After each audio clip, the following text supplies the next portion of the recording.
પૂર્વ પ્રસંગમાં આપણે અંતઃકરણ પ્રબોધ ગ્રંથની થોડી પૂર્વ ભૂમિકા ષોડશ ગ્રંથ પરિચયમાંથી અવગાહન કર્યું હતું. આજે આપણે ગ્રંથની શરૂઆત કરશું. એમાં સર્વપ્રથમ આમાં ટીકા છે, ગોકુલનાથજીની ટીકા છે. એ સિવાય પણ બીજા જે આચાર્યો છે એની પણ ટીકા છે. શ્રી રઘુનાથજીની ટીકા છે, પંચમલાલજી, અને શ્રી હરિરાયજીની પણ ટીકા છે, શ્રી વ્રજરાયજીની ટીકા છે, અને શ્રી પુરુષોત્તમજીની ટીકા છે. 5 ટીકા છે. અને એ સિવાય પણ ષોડશ ગ્રંથ પરિચય અને આપશ્રીના જે વચનામૃતો છે પુષ્ટિ વિધાનમમાં, એમાં પણ બહુ સુંદર આપે આ ગ્રંથને સમજાવ્યો છે. સર્વપ્રથમ આપણે શ્રી ગોકુલનાથજીની ટીકાનું મંગલાચરણ લેશું. પેજ નંબર 11 ઉપર આ મંગલાચરણ આપેલા છે. મંગલાચરણમાં સર્વપ્રથમ શ્રી ગોકુલનાથજી આજ્ઞા કરે છે કે દર્શયન સ્વસ્ય સૌભાગ્યમ સ્વીયાનામ ભક્તિ વર્ત્મ ચ સ્વમનોબોધ વાક્યાની પ્રકટીકૃતવાન પ્રભુ. દર્શયન સ્વસ્ય સૌભાગ્યમ, પોતાનું સૌભાગ્ય દર્શાવતા, સ્વીયાનામ, જે સ્વીજનો છે, જે નિજજનો છે, જે શ્રી આચાર્ય ચરણોની આજ્ઞાનું પાલન કરવાવાળા જે નિજજનો છે, એ સ્વીયાનામ ભક્તિ વર્ત્મ ચ, એ સ્વીજનોને ભક્તિ વર્ત્મ એની માર્ગ, ભક્તિ માર્ગ બતાવવા, ભક્તિ માર્ગ દર્શાવતા એવા શ્રી મહાપ્રભુજીએ, શ્રી આચાર્ય ચરણોએ, શ્રી મહાપ્રભુજી કેવા છે? પોતાનું સૌભાગ્ય દર્શાવતા સ્વીજનોને ભક્તિ માર્ગ દર્શાવતા એવા શ્રી આચાર્ય ચરણોએ સ્વમનોબોધ વાક્યાની, આ ગ્રંથ છે પોતાના મનનો બોધ કરવાવાળા જે વચનો કહ્યા છે. પ્રકટીકૃતવાન પ્રભુ, આ ગ્રંથને આપે પ્રગટ કર્યો છે. સ્વમનોબોધ વાક્યાની, એમાં બંને અર્થો લીધા છે. અને સ્વમનોબોધ વાક્યાની એટલે મહાપ્રભુજીએ પોતાના મનને બોધ કર્યો છે, પોતાના અંતઃકરણને ઉદ્દેશીને બોધ કર્યો છે, અને ભક્તોના અંતઃકરણને ઉદ્દેશીને પણ આ બોધ કરેલો છે. અમુક ટીકાકારોએ એવો અર્થ લીધો છે કે ભક્તોના જ અંતઃકરણને બોધ કરવા માટે આ ગ્રંથ લખ્યો છે. અમુક ટીકાકારોએ એવો અર્થ લીધો છે કે બંનેના, મહાપ્રભુજીએ પોતાના મનને, પોતાના અંતઃકરણને બોધ કરવા, અને આવી પરિસ્થિતિ જ્યારે ભક્તોની આવે છે તો ભક્તોએ પણ પોતાના અંતઃકરણને કઈ રીતે બોધ કરવો, કઈ રીતે સમજાવવું, તો એ સંદર્ભ અહીંયા લીધો છે. ત્યાર પછી શ્રી ગોકુલનાથજી શ્રી ગુસાઈજીને પ્રણામ કરે છે, વંદન કરે છે. પ્રણમ્ય પિતૃપાદાબ્જમ ચિંતિતાધિકદાયકમ. શ્રી ગુસાઈજી કેવા છે? ચિંતિતાધિકદાયકમ, જે ભક્ત વિચાર કરે એના કરતાં પણ અધિક ફલ પ્રદાન કરવાવાળા એવા શ્રી ગુસાઈજી છે.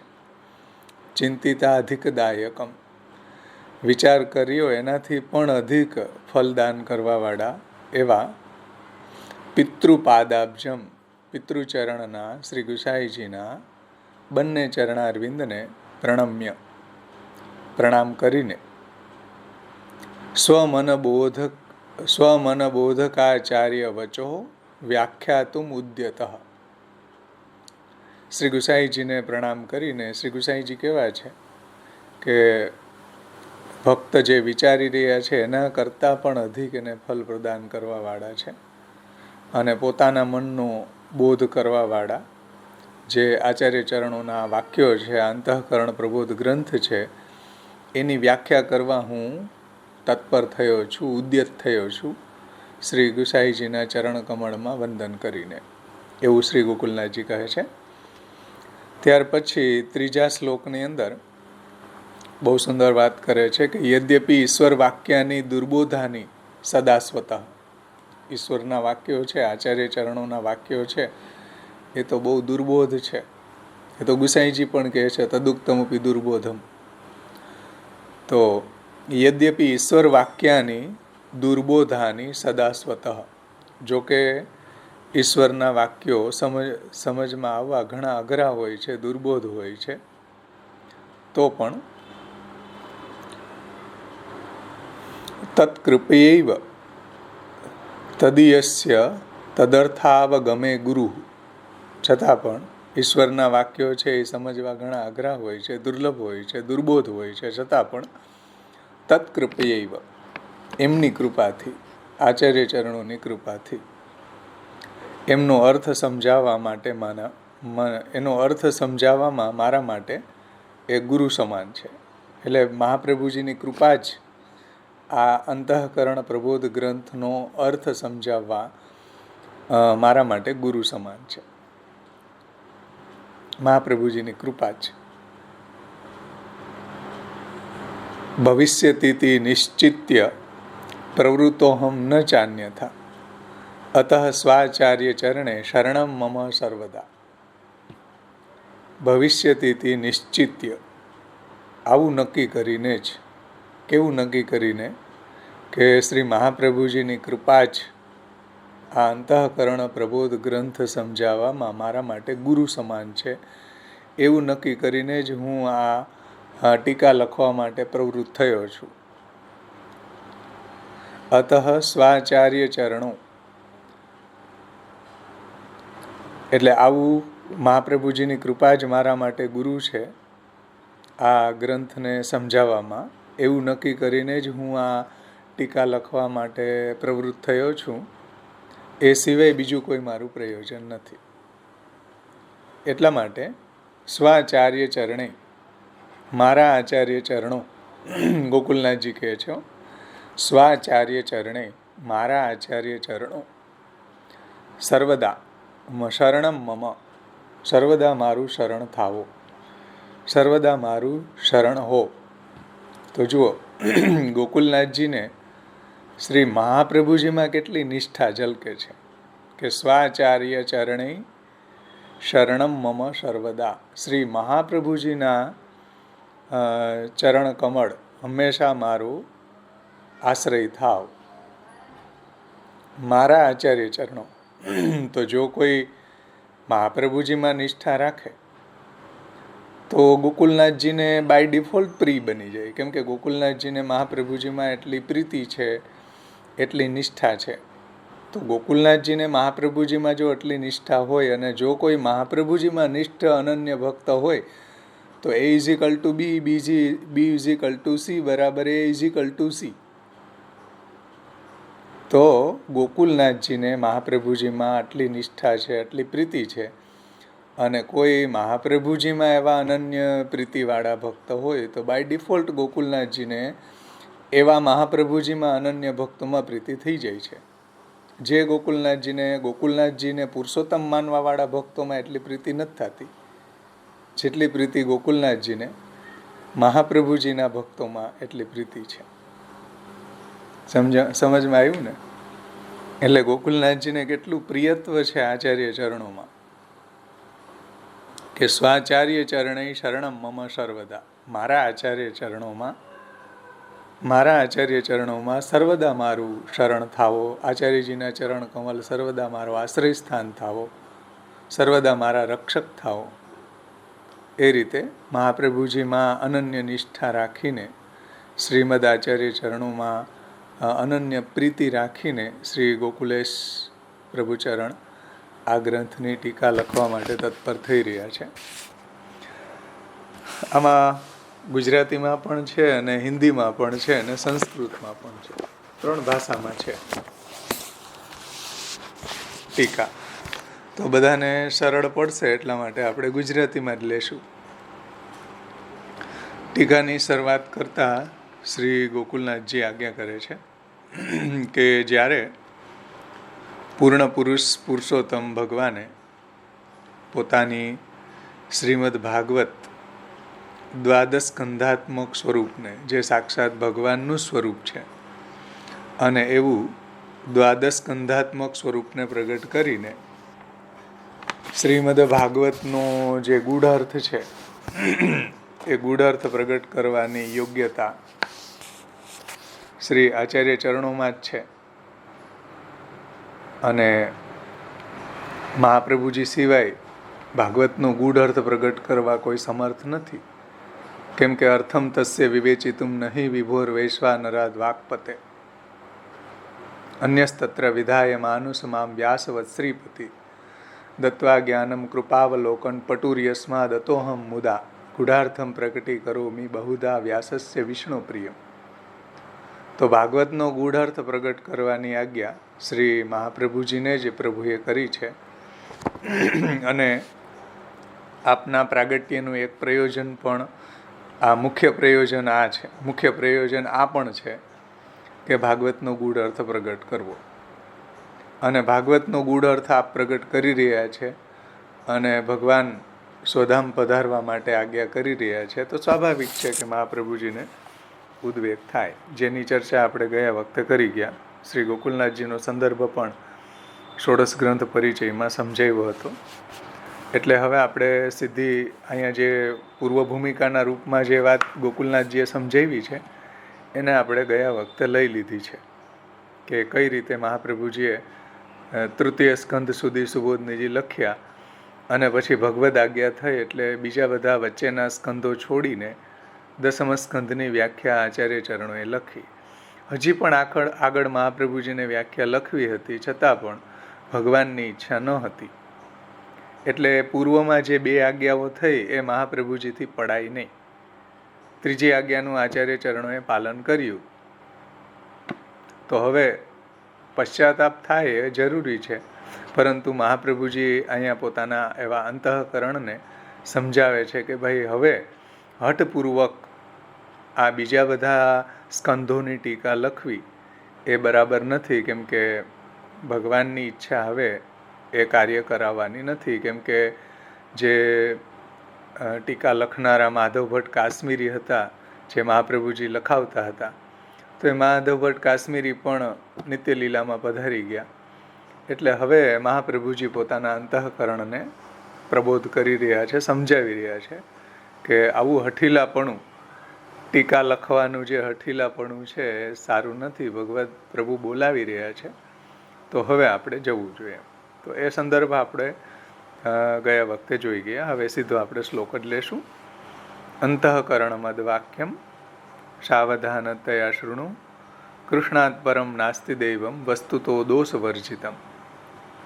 હે અંતઃકરણ, મારું આ વચન, મદવાક્યમ, મારું આ વચન સાવધાનતયા શૃણુ, સાવધાનતાથી સાંભળ.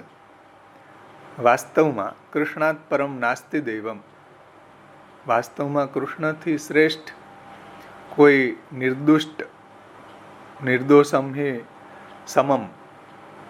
નિર્દોષ પૂર્ણ ગુણવાળું કોઈ તત્વ નથી, કોઈ દેવી દેવતા નથી. કૃષ્ણાત પરમ નાસ્તિ દૈવમ વસ્તુ તો દોષ વર્જિતમ, દોષથી વર્જિત નિર્દોષ કોઈ દેવી દેવતા એવું તત્વ છે જ નહીં. શ્રી કૃષ્ણ પરબ્રહ્મ છે. શ્રી કૃષ્ણ જેવા નિર્દોષ પૂર્ણ ગુણવાળા છે.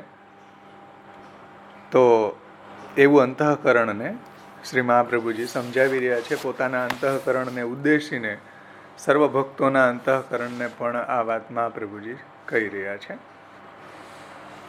એમાં શ્રી ગોકુલનાથજી આજ્ઞા કરે છે. ટીકામાં પેજ નંબર 13 ઉપર જુઓ. જોકે બોધ જ કરવો છે તો સમસ્ત ઇન્દ્રિયોને બોધ કરવો જોઈએ, અંતઃકરણને જ શા માટે? આવો કોઈને પ્રશ્ન થાય કે ભાઈ બોધ કરવો હોય તો બધી ઇન્દ્રિયોને સમજાવવી જોઈએ, સમસ્ત ઇન્દ્રિયોને જ બોધ કરવો ઉચિત છે. છતાં પણ બધી જ ઇન્દ્રિયો અંતઃકરણને જ અધીન છે. તેથી શ્રી આચાર્ય ચરણોએ અંતઃકરણને જ બોધ કર્યો છે. અને અંતઃકરણની અંદર પણ જે મન છે એને બધી ઇન્દ્રિયો અધીન છે. મન છે ઇન્દ્રિયોનો રાજા છે. ઇન્દ્રિયાણા મનશ્ચાસ્મી, ભગવાન પણ ગીતાજીમાં કહે છે ઇન્દ્રિયોમાં હું મન છું, અને મન એવું અનિરુદ્ધ છે, એનો કોઈ રોધ ન કરી શકે એવું છે. એટલે મહાપ્રભુજી અહીંયા જે બધી ઇન્દ્રિયોનો જે રાજા છે અંતઃકરણ કે મન, એને જ અહીંયા બોધ કરે છે. જેમ કે એને સમજાવવા માટે શ્રી ગોકુલનાથજી એક દ્રષ્ટાંત આપે છે કે ભાઈ જેમ કોઈ રાજાને વશમાં કરી લેવામાં આવે તો સમસ્ત રાજ્ય એની મેળે જ, બધી જે એનું સૈન્ય છે, બધું રાજ્ય છે એની મેળે જ વશમાં થઈ જાય છે રાજાને વશ કરી લેવાથી. એવી જ રીતના અંતઃકરણને પ્રબોધ કરવાથી બધી જ ઇન્દ્રિયોનું પ્રબોધન એની મેળે થઈ જશે. એટલા માટે અંતઃકરણ મદ વાક્યમ સાવધાન ત્રયા શૃણુ. શ્રી મહાપ્રભુજી અંતઃકરણને પ્રબોધ કરે છે. હવે અંતઃકરણને શા માટે કહ્યું? કેમ કે અંતઃકરણ સર્વેન્દ્રિયોનો રાજા છે. અંતઃકરણ જો આ વાત માની લે તો સર્વેન્દ્રિયો છે એના વશમાં હોવાથી આચરણમાં મૂકી દેશે. હવે મદ વાક્યમ સાવધાનતયા શૃણુ. હવે અહીંયા અંતઃકરણ જે કહ્યું છે એનો સંદર્ભ પુરુષોત્તમજીએ એ રીતે સમજાવ્યો છે. સાથે સાથે આપણે તુલનાત્મક અધ્યયન પણ કરતા જઈએ. કેમ કે અંતઃકરણ એટલે ગોકુલનાથજીએ અહીંયા શ્રી મહાપ્રભુજીનું પોતાનું અંતઃકરણ લીધું છે. શ્રી પુરુષોત્તમજીએ અહીંયા અંતઃકરણ ભક્તોનું અંતઃકરણ લીધું છે. એ વાતને પુરુષોત્તમજી કઈ રીતે લે છે જુઓ. પેજ નંબર 73, 73 પેજ ઉપર છે. એમાં પુરુષોત્તમજી એ રીતે સમજાવે છે અંતઃકરણ શબ્દને કે આચાર્ય ચરણોએ પ્રથમ શ્લોકમાં કેવલ અંતઃકરણ પદ જ મૂક્યું છે. એથી એક તો આપશ્રીએ એમના પોતાના અંતઃકરણને પણ સંબોધિત કરી રહ્યા છે મદ વાક્યમ, અંતઃકરણ મદ વાક્યમ, અથવા તો એટલે પોતાના અંતઃકરણને સંબોધિત કરી રહ્યા છે અથવા તો બીજાના અંતઃકરણને સંબોધિત કરી રહ્યા છે. કેમ કે કેવલ અંતઃકરણ શબ્દ જ છે. જુઓ, અંતઃકરણ મદ વાક્યમ સાવધાનતયા શૃણુ. હે અંતઃકરણ, મારું વાક્ય સાવધાનતાથી સાંભળ. તો કોનું અંતઃકરણ? આવો પ્રશ્ન ઊભો થાય ને. કોના અંતઃકરણને પ્રબોધ કરવા મહાપ્રભુજી જઈ રહ્યા છે? તો શ્રી પુરુષોત્તમજી એનો ખુલાસો કરે છે કે ભાઈ મહાપ્રભુજીનું પોતાનું અંતઃકરણ કે ભક્તોનું અંતઃકરણ? તો બંને રીતે અર્થ કરી શકાય છે, બંને રીતે અર્થ થઈ શકે. મહાપ્રભુજી પોતાના અંતઃકરણને પ્રબોધ કરી રહ્યા છે અને શ્રી આચાર્યજી ભક્તોના અંતઃકરણને પણ પ્રબોધ કરી રહ્યા છે કે ભાઈ આવી પરિસ્થિતિ તમારા જીવનમાં આવે તો તમારે પણ કઈ રીતે અંતઃકરણને પ્રબોધ કરવો. તો બંને અર્થ અહીંયા થઈ શકે. તો પણ પુરુષોત્તમજી એમ કહે છે કે શ્લોકના ઉપસંહારમાં શ્રી મહાપ્રભુજીએ એવી આજ્ઞા કરી છે કે ભક્તો નિશ્ચિંતતામ વ્રજેત ચિત્તમ પ્રતિ યદા કરણ્ય. ભક્તો નિશ્ચિંતતામ વ્રજેત ચિત્તમ પ્રતિ યદા કરણ્ય. આવું મારું આ અંતઃકરણ પ્રબોધ ગ્રંથરૂપી વાક્યને સાંભળીને ભક્તો નિશ્ચિંત થઈ જશે. આવું વાક્ય મહાપ્રભુજીએ લાસ્ટમાં કહ્યું છે કે ચિત્તમ પ્રતિ યદા કરણ્ય ભક્તો નિશ્ચિંતતામ વ્રજેત. કે મારા વચનો સાંભળીને ભક્તોના મનમાં નિશ્ચિંતતા આવશે. તો ભક્તો નિશ્ચિંતતામ વ્રજેત, આ પ્રકારે ફલશ્રુતિમાં શ્રી મહાપ્રભુજી કહે છે. તેનાથી એવું સિદ્ધ થાય છે કે શ્રી મહાપ્રભુજીએ બીજાના એટલે કે ભક્તોના અંતઃકરણને સંબોધિત કરવા માટે જ આ ગ્રંથ લખ્યો છે. શ્રી મહાપ્રભુજીએ ભક્તોના અંતઃકરણને પ્રબોધ કરવા માટે જ અને એના અંતઃકરણને પ્રબોધ કરીને નિશ્ચિંત બની જાય અને આનંદપૂર્વક ભગવત સેવા પરાયણ થઈ જાય, બધી ચિંતા દૂર કરીને, અને એની જે ભક્તિ છે ઉત્કૃષ્ટ, એની ભક્તિની ઉત્કૃષ્ટ અવસ્થા પ્રાપ્ત થાય. એવા દૃષ્ટિથી આ પુરુષોત્તમજી અહીંયા કહી રહ્યા છે કે મહાપ્રભુજીએ ભક્તોના અંતઃકરણને પ્રબોધ કર્યું છે. આથી આ ગ્રંથ લેખનની પાછળ શ્રી આચાર્ય ચરણોનું તાત્પર્ય બીજાના અંતઃકરણને એટલે ભક્તોના અંતઃકરણને સમજાવવાનું છે. એવું અહીંયા અંતઃકરણ મદ વાક્યમ અંતઃકરણ પદથી કહે છે કે શ્રી મહાપ્રભુજી પોતાના સ્વીજનોના અંતઃકરણને સમજાવી રહ્યા છે. આવો જ અર્થ ઉચિત છે એવું પુરુષોત્તમજીનું મંતવ્ય છે. કેમ કે શ્રી મહાપ્રભુજીને તો પોતાના અંતઃકરણને પ્રબોધ કરવાની કોઈ આવશ્યકતા છે નહીં.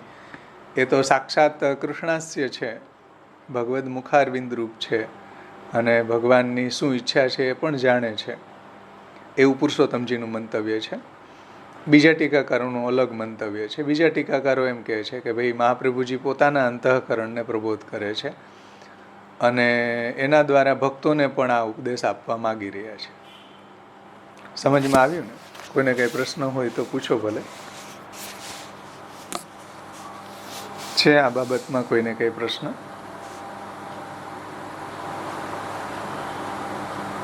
અને મહાપ્રભુજી પોતાના અંતઃકરણને નિમિત્ત બનાવીને જે નિજજનો છે કે ભાઈ મેં આ રીતે મારા પશ્ચાતાપ કે મારી ચિંતા ઉપર મેં કાબુ મેળવ્યો કે મેં એને ટેકલ કરી છે, તો તમે મારા અનુયાયી છો એટલે નિજજનો છે એને પણ એવી હું જો આ રીતના ટેકલ કરું ચિંતાને તો તમે પણ આ જ રીતે તમારા અંતઃકરણને પ્રબોધ કરી અને ચિંતાને ટેકલ કરી શકો છો. ચિત્તમ પ્રતિ યદાકર્ણ્ય ભક્તો નિશ્ચિંતતામ વ્રજે. તો આ રીતે અંતઃકરણ શબ્દને સમજાવ્યો ગોકુલનાથજી અને પુરુષોત્તમજી. આમાં કોઈને કંઈ પ્રશ્ન છે? નહીંતર આગળ ભાવેશભાઈ, હા, આજે 11મા પેજ ઉપર જે ગોકુલનાથજીએ લખ્યું છે ને કે તત્ર ક્રમેણ સ્કંદ ત્રય કરણે કાલ વિલંબ આચાર્ય વિપ્રયોગા સહિષ્ણુઃ. તો આમાં જ્યારે મહાપ્રભુજી સ્વયં કૃષ્ણાસ્ય છે અને પ્રભુ તો સર્વાત્મક છે, બધી જગ્યાએ હાજર છે, તો પછી આ એટલે આ કઈ રીતે સમજવું? આવું કેમ લખ્યું હશે?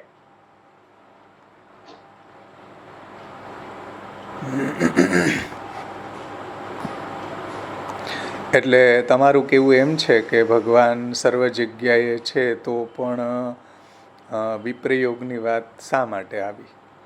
હા, બરાબર. એવું ને? આવું તો ગોપીજનો માટે પણ આ જ પ્રોબ્લેમ ઊભી થઈ હતી. ઉદ્ધવજીએ આવો જ ઉપદેશ આપ્યો હતો કે ભાઈ સર્વ જગ્યાએ છે એનો વિપ્રયોગ શા માટે? ભવતી નામ વિયોગો મેં નહીં સર્વાત્મના ક્વચિત. ત્યાં કહ્યું છે કે ભવતી નામ વિયોગો મેં, ભાઈ મારો વિયોગ ન જ થાય કેમ કે હું તો બધી જ ના આત્મામાં બિરાજું છું, તો વિપ્રયોગ છે ને. ભવતી નામ વિયોગો મેં નહીં સર્વાત્મના ક્વચિત. તો ભાઈ સર્વાત્મા જે છે બધી જગ્યાએ બિરાજમાન છે એ એનું કોઈક એક અલગ રૂપ છે જે વ્યાપક છે.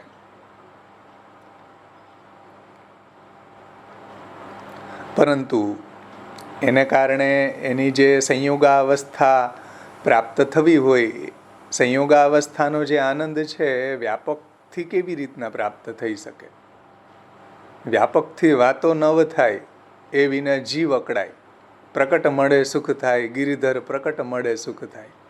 એ તો સમજ્યો કે એ તો આપણે જનરલ બધા માટે છે, પણ મહાપ્રભુજી તો કૃષ્ણાસ્ય છે, વસ્તુતઃ કૃષ્ણ એવા છે. કૃષ્ણ ને મહાપ્રભુજી બેવમાં આમ કઈ ફરક નથી. તો પછી કાલ વિલંબ એટલે એ થોડું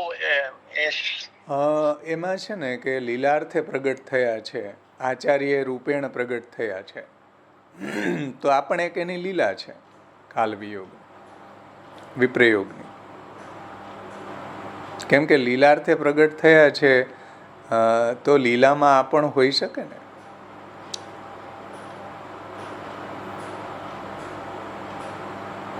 કેમ આવી લીલા ન થઈ શકે કે ભગવાન આવી લીલા ન કરાવી શકે? બધા એટલે અલ્ટિમેટલી તો લીલાવાદ જ એક આન્સર છે. અલ્ટિમેટલી તો એ જ કન્ક્લુઝન આવે. એવું તો ભગવાન પણ ભક્તોનો વિયોગ કરે છે. કીર્તનોની અંદર આવે કે ભાઈ માન આદિ લીલાઓમાં ભગવાનને ભક્તોનો વિયોગ થઈ રહ્યો છે. તો ભગવાનને ભક્તોનો વિયોગ કેવી રીતના થાય? તો એવાય પ્રશ્ન ઉભા થશે ને. પણ એ લીલાર્થ છે. ભગવાનને ભક્ત વત્સલતાની લીલા પ્રગટ કરવી છે કે ભગવાન છે ભક્તો વગર રહી શકતા નથી. સમજાણું? એટલે એ જ એનું સમાધાન છે. હા, બીજા કોઈને? સર્વવ્યાપક હોવાના જે ભગવાનના ગુણો છે એ અત્યારે એને બાધક થશે ગોપીજનોને, એવું ત્યાં કહ્યું છે. સંન્યાસ નિર્ણયની અંદર શ્રી મહાપ્રભુજીએ આ વાત જ ત્યાં સમજાવી છે.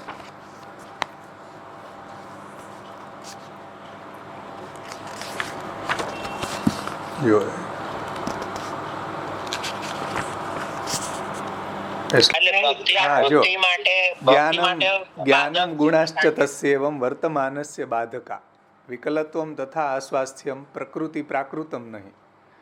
આવું જ્ઞાનમ ગુણાશ્ચ, આવું જ્ઞાન ને આવા ગુણો કે ભગવાન વ્યાપક છે, ભગવાન સર્વાત્મા છે વગેરે વગેરે, એવું જ્ઞાન વિપ્રયોગ અવસ્થામાં બાધક છે. પછી તો વિપ્રયોગ જ નહીં થઈ શકે. ભક્તિમાં બી બાધક છે. જ્ઞાનમ ગુણાશ્ચ તસ્યેવં વર્તમાનસ્ય બાધકા છે ને. એટલે આપણે સંદર્ભથી એને સમજવું જોશે. ખેર, હા બોલો નીતાબેન, તમને કઈ પ્રશ્ન છે? આગળ શ્રી ગોકુલનાથજી મદ વાક્યમ સાવધાન તયા શૃણુ એને સમજાવે છે. જો કે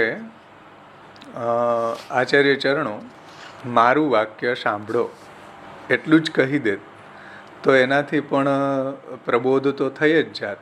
પણ આપશ્રીએ મારું વાક્ય સાવધાનતયા શૃણુ એવો શબ્દ મૂકે છે. સાવધાનતયા શૃણુ મદ વાક્યમ સાવધાનતયા શૃણુ. મદ વાક્યમ શૃણુ એમ પણ કહી શકતા હતા. તો એનો ટીકામાં શ્રી ગોકુલનાથજી ખુલાસો કરે છે કે ભાઈ સાવધાની પૂર્વક શ્રવણ કરવાની વાત એટલા માટે છે કે જેમ પોતાના ધર્મી માર્ગના ભાવાતિરેકને કારણે ફલ પ્રકરણમાં ગોપીજનોએ ભગવદ આજ્ઞાનું ઉલ્લંઘન કર્યું. પોતાના ધર્મી માર્ગમાં પુષ્ટિ ભક્તિ માર્ગમાં ભાવાતિરેકના કારણે, એટલે એવો પ્રોઢી ભાવ, એવો ભાવાતિરેક જે ગોપીજનોને થયો, તો એવા ભાવાતિરેકના કારણે ફલ પ્રકરણમાં ગોપીજનોએ ભગવાનની આજ્ઞા ન માની અને ભગવદ આજ્ઞાનું ઉલ્લંઘન કરીને ભગવત પ્રાપ્તિ કરી લીધી. ભગવત સેવા એને પ્રાપ્ત થઈ, ભગવાને એને ફલદાન કર્યું. એવી રીતે જો આચાર્ય ચરણો પણ અહીં ભગવદ આજ્ઞાનું ઉલ્લંઘન કરીને હું શ્રીમદ ભાગવતની વિવૃત્તિ પૂરી 18 શ્લોકની પૂરી કરી લઈશ ભગવદ આજ્ઞાનું ઉલ્લંઘન કરીને, જેમ ગોપીજનોએ કર્યું, એવો આગ્રહ રાખે તો ગોપિકાઓનું અનુકરણ કરીને ભગવદ આજ્ઞાનું ઉલ્લંઘન કરી દેવું અહીંયા વિપરીત લાગે છે. જેવી રીતના ગોપિકાઓએ ભગવદ આજ્ઞાનું ઉલ્લંઘન કર્યું અને એને ફલદાન પ્રાપ્ત થયું, ભગવાને એને ફલદાન કર્યું, એવી રીતે મહાપ્રભુજી પણ એનું અનુકરણ કરીને હું પણ 18,000 શ્લોકોની ભાગવતજીની ઉપર વ્યાખ્યા લખીશ ભગવદ આજ્ઞાનું ઉલ્લંઘન કરીને. તો આ થોડું અહીંયા વિપરીત છે અને એ જ કારણે અનુચિત પણ છે. તો વિપરીત એટલા માટે છે કે ગોપિકાઓ માટે એમના પ્રિયતમ ભગવાનના જે વાક્યો છે, એ જે ભગવદ આજ્ઞા છે, એ ભગવત પ્રાપ્તિમાં વિઘ્ન ઉત્પન્ન કરનારી છે. ત્યાં પરિસ્થિતિ એવી છે કે ભગવદ પ્રાપ્તિમાં ભગવદ આજ્ઞા વિઘ્ન કરનારી છે.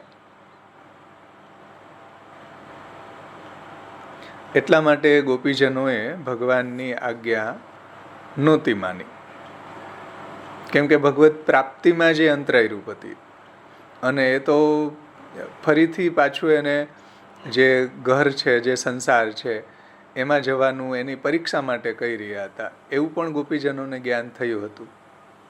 એટલે એને ભગવદ સેવા માટે એ ભગવદ આજ્ઞાનું પાલન ન કર્યું. અને અહીં તો ભગવદ આજ્ઞાનું પાલન કરવું એ ફલ સાધક બની રહ્યું છે ભાઈ. અહીંયા જે મહાપ્રભુજીનો સંદર્ભ છે એમાં તો ભગવાનની આજ્ઞાનું પાલન કરવું એ તો ફલ સાધક થઈ રહ્યું છે. મહાપ્રભુ ઠાકોરજી તો કહી રહ્યા છે કે ભાઈ બધું હવે તમે સમેટો અને હવે જલ્દી આવો સ્વધામમાં. તો એ તો ફલરૂપ છે. ગોપીજનોને તો ફલમાં પ્રતિબંધ કરનારી ભગવદ આજ્ઞા હતી. તો કન્ડિશન્સ તમે જુઓ બંને જગ્યાએ. એ ગોકુલનાથજી અહીંયા સમજાવવા માગે છે કે ભાઈ ભગવદ આજ્ઞાનું પાલન કરવું મહાપ્રભુજી માટે તો ફલ સાધક બની રહ્યું છે. કેમ કે આજ્ઞાનું પાલન કરવાથી એને ભગવત સંયોગ પ્રાપ્ત થઈ રહ્યો છે. ભૂતલ ઉપર તો એ રીતે એને ભગવદ આજ્ઞાનું પાલન કરે નહીં તો 18,000 શ્લોકોની ટીકા લખવામાં જે વિયોગ સહન કરીને પણ પૂર્ણ કરવાનું મહાપ્રભુજીનો જે એમ્બિશન હતો એના કરતાં વધારે સારું ભગવદ આજ્ઞા પાલન કરવામાં એને સંયોગ પ્રાપ્તિ થઈ રહી હતી. તો આ કારણે શ્રીમદ ભાગવતની વિવૃત્તિ સંપૂર્ણ કરવાનો આગ્રહ છે એ વિપરીત ફલ દેવાવાળો છે, જે અનિષ્ટ પરિણામ લાવશે, જે ભગવદ આજ્ઞાનું ઉલ્લંઘન થશે. તેથી આચાર્ય ચરણો આ બધી વાતોનો વિચાર કરવા માટે પોતાના અંતઃકરણને મારું વાક્ય સાવધાનતાથી સાંભળ એવું એ રીતે એને સાવધાન કરી રહ્યા છે. કોઈ વાત ગંભીર હોય, કોઈ વાત સિરિયસ હોય તો આપણે એને સાવધાનતાથી સાંભળતા હોય, સાવધાનતાથી લેતા હોય.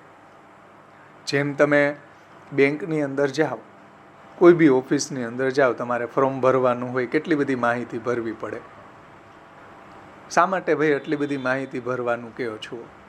ઓલા નંબર લખો ને, આધાર કાર્ડનું આ લખો ને, પાન કાર્ડનું આ લખો ને, તે લખો ને, કેટલી બધી તમે એમાં માહિતી હોય જેની શું જરૂર છે? આધાર કાર્ડ છે, પાન કાર્ડ છે, બધુંય છે ભાઈ.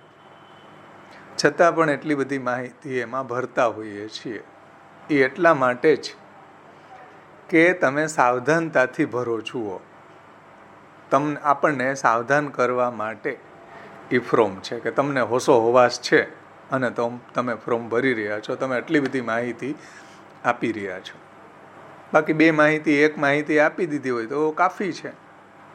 પણ આટલું બધું શા માટે ફોર્મ આટલા લાંબા ભરાવવામાં આવે? કે આપણને સાવધાન કરવા માટે. એમાં નીચે લખેલું હોય કે આ બધા જે તમે ભરી રહ્યા છો એમાં તમે કન્વિન્સ છો, જે કંઈ બી તમે જવાબદારી તમારી છે, જો આમાં કાંઈ તમે ફરી જશો તો એની સજા તમને મળશે.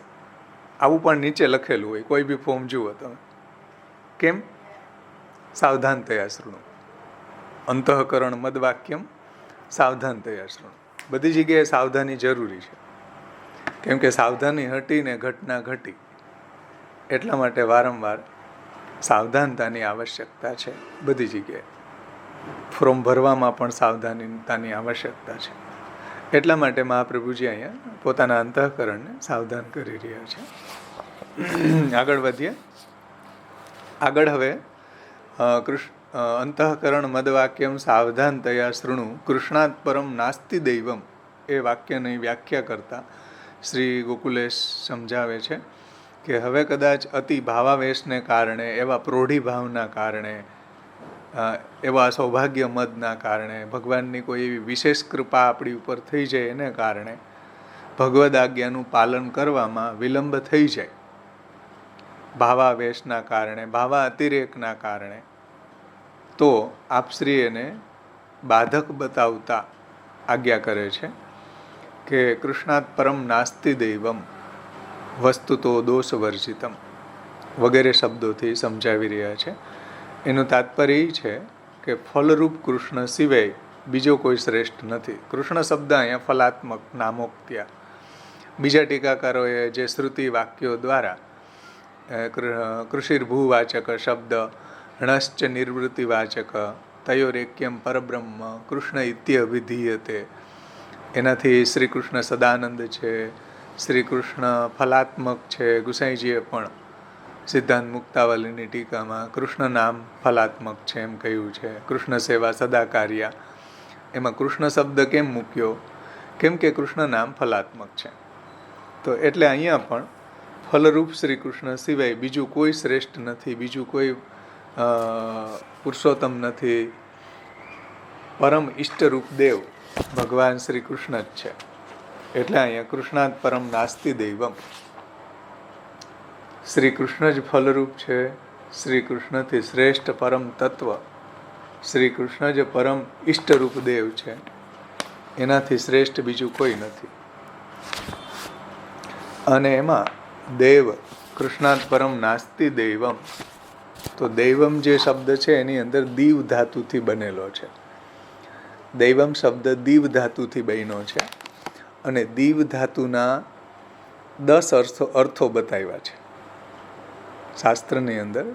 દીવ ધાતુના ડિક્શનરીમાં 10 અર્થો બતાવ્યા છે. દીવ, ક્રીડા, વિજિગીષા, મોદ, મદ, કાંતિ, દ્યુતિ એમ કરીને 10 અર્થો બતાવ્યા છે દીવ ધાતુના. એ 10 અર્થોનો શ્રી ગોકુલનાથજી અર્થ અહીંયા મહાપ્રભુજીના જે પરબ્રહ્મ શ્રી કૃષ્ણ મહાપ્રભુજી કહે છે કૃષ્ણાત પરમ નાસ્તિ દૈવમ, એના સંદર્ભમાં એ 10 અર્થો ઘટાવે છે. બહુ સુંદર વ્યાખ્યાન એમાં આપણે સમજાવ્યું છે. આપણે ગોકુલનાથજીના શબ્દોમાં સમજશું. સમજાણું ને? દીવ ક્રીડા, વિજિગીષા, મોદ, મદ, કાંતિ, સ્તુતિ, સ્વપ્ન એમ 10 અર્થો થાય છે. 1 by 1 એક અર્થોને ગોકુલનાથજી સમજાવે છે ને આપણા માર્ગના એંગલથી એને અર્થ ઘટાવે પણ છે, સિદ્ધ પણ કરે છે. જુઓ, આ શબ્દનો પ્રયોગ કરીને આચાર્ય ચરણોએ દીવું એ ધાતુના બધા અર્થો અહીં બતાવી દીધા છે. એટલે દીવ ધાતુમાં પ્રથમ અર્થ છે દીવ ક્રીડા. ક્રીડા પહેલો અર્થ કર્યો ક્રીડા. ક્રીડાના અર્થમાં વપરાય છે દીવ ધાતુ. પરંતુ અન્ય બીજા અર્થોમાં પણ એનો પ્રયોગ કરવામાં આવે છે, જેમ કે વિજિગીષા. તો ક્રીડાના અર્થનો વિચાર કરીએ આપણે.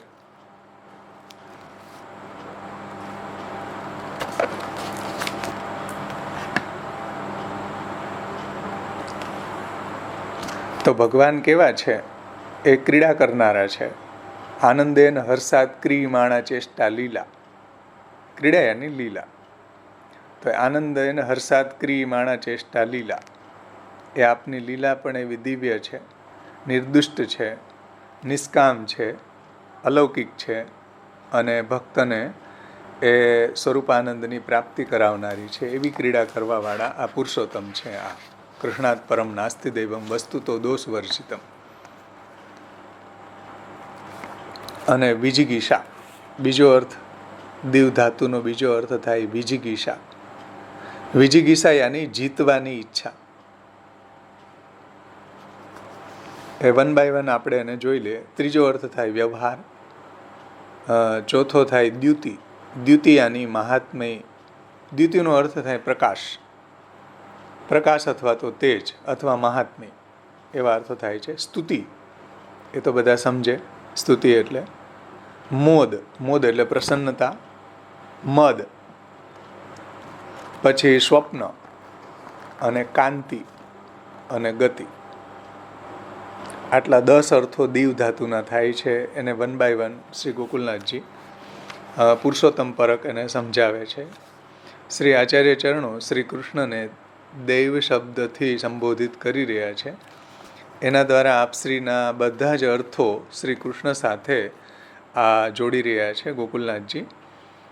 અર્થાત આ ધર્મી માર્ગમાં શ્રી કૃષ્ણની ક્રીડાનું સ્થાન છે. શ્રી કૃષ્ણની ક્રીડાનું સ્થાન એ જ પુષ્ટિ માર્ગ છે. આ પ્રથમ અર્થ. ક્રીડા, દેવ ક્રીડા, વિજિગીષા, મોદ, મદ, કાંતિ. ક્રીડા યાની આ જે પુષ્ટિ ભક્તિ માર્ગ છે, ધર્મી માર્ગ છે. ધર્મી માર્ગમાં શ્રી કૃષ્ણની ક્રીડાનું સ્થાન એ જ પુષ્ટિ માર્ગ છે કે જ્યાં પ્રભુ ક્રીડા કરી રહ્યા છે. તો શ્રી કૃષ્ણની ક્રીડાનું સ્થાન, એમાં ક્રીડા આવ્યું ને, તો શ્રી કૃષ્ણની ક્રીડાનું સ્થાન એ પુષ્ટિ માર્ગ છે. જેમ આપણે નવરત્નમાં જોયું હતું કે ભગવાન અપી પુષ્ટિસ્થો ન કરીષ્યતિ લૌકિકિંચ ગતિમ. ભગવાન અત્યારે પુષ્ટિમાં સ્થિત છે, પુષ્ટિ માર્ગમાં સ્થિત છે, પુષ્ટિ કરવા માટે પ્રગટ થયા છે. તો એવું જે ક્રીડાનું સ્થાન છે કે જેમાં પ્રભુ રમણ કરે છે, એવો આ પુષ્ટિ માર્ગ છે. તો આ રીતે ક્રીડાનો અર્થ લીધો કે જેમાં પ્રભુ એવી દિવ્ય ક્રીડા કરે છે, કે જેમાં પ્રભુ એવી દિવ્ય ક્રીડા કરીને ભક્તોને સ્વરૂપાનંદનું દાન કરે છે, ભક્તોને ભજનાનંદનું દાન કરે છે, એવી ભગવાનની આ ક્રીડા છે ધર્મી માર્ગમાં. આ રીતના પહેલો અર્થ લીધો ક્રીડાનો, દેવ ક્રીડા. હવે આવે છે વિજિગીષા. બીજો, પ્રભુને ક્રીડામાં જીતવાની ઈચ્છા અહીં જ આ ધર્મી માર્ગમાં જ થાય છે ભાઈ. જો પ્રભુને ક્રીડામાં જીતવાની ઈચ્છા અહીં ધર્મી માર્ગમાં જ થાય છે, વિજિગીષા.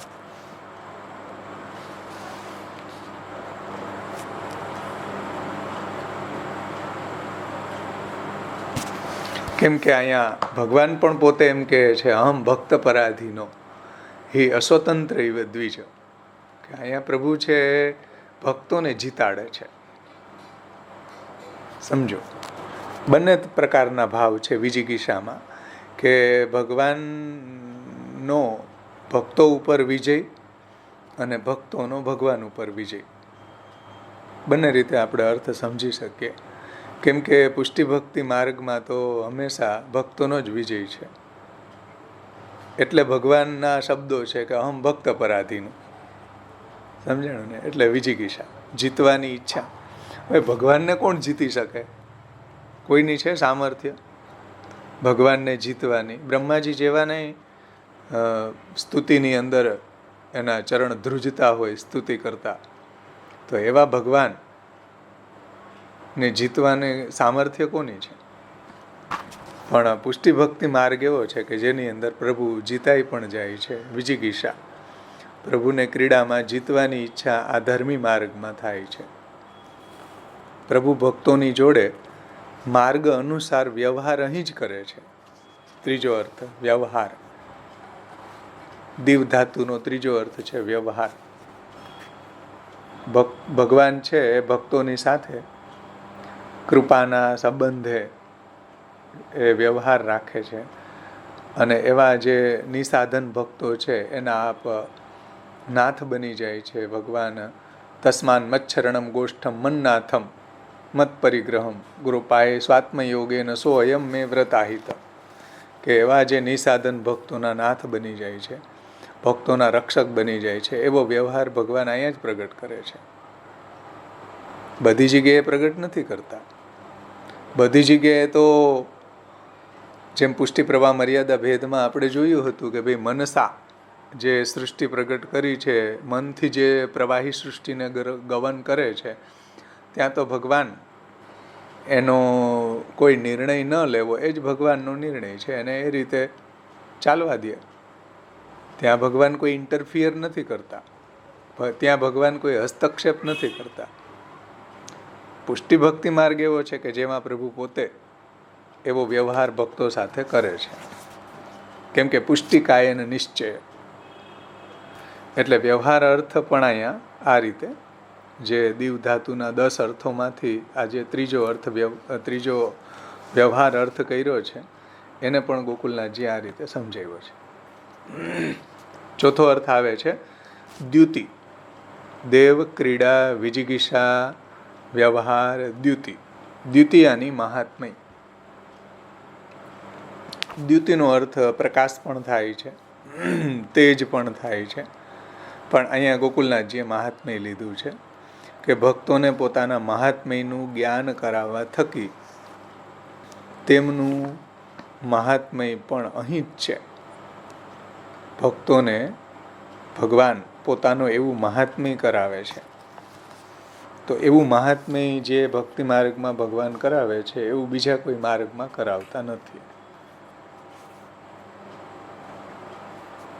એટલે ભક્તોને પોતાના મહાત્મયનો પ્રકાશ આપનાર એવો પણ અર્થ લઈ શકીએ. પ્રકાશ અર્થ કરવો હોય, દ્યુતિનો એક અર્થ પ્રકાશી થાય ને મહાત્મય થાય. તો ભક્તોને પોતાના મહાત્મ્યનો પ્રકાશ કરવાવાળા ભગવાન છે. અને ભગવાન પોતાના ગુણ, રૂપ, લીલા, ચરિત્રો અને સ્વરૂપથી ભક્તોના હૃદયની અંદર પોતાનું દિવ્ય તેજ, પોતાનું દિવ્ય સ્વરૂપ, પોતાનું દિવ્ય મહાત્મ્ય પણ સ્થાપન કરે છે. આ રીતે દ્યુતિનો અર્થ સમજાવ્યો છે ગોકુલનાથજીએ. ત્યાર પછી આવે છે સ્તુતિ. દીવ ધાતુનો 5મો અર્થ સ્તુતિ. એને ગોકુલનાથજી કઈ રીતે સમજાવે જુઓ.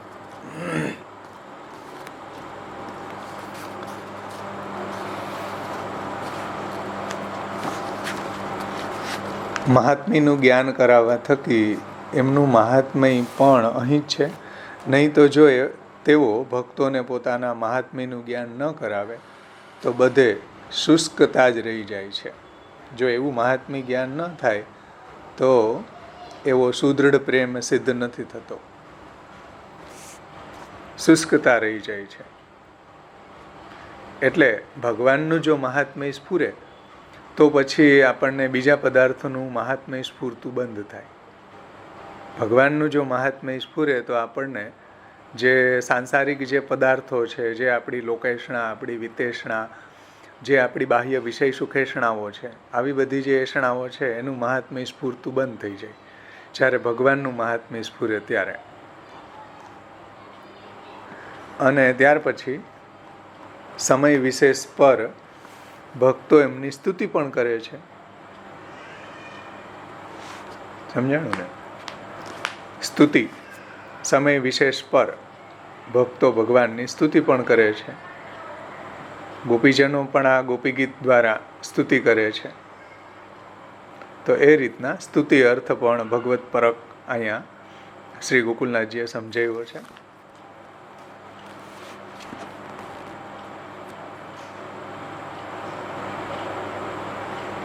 એટલે ભગવાન છે વિશિષ્ટ લીલા સમયે ભક્તોની સ્તુતિ, વિશિષ્ટ લીલા સમયે ભક્તો છે ભગવાનની સ્તુતિ કરે છે.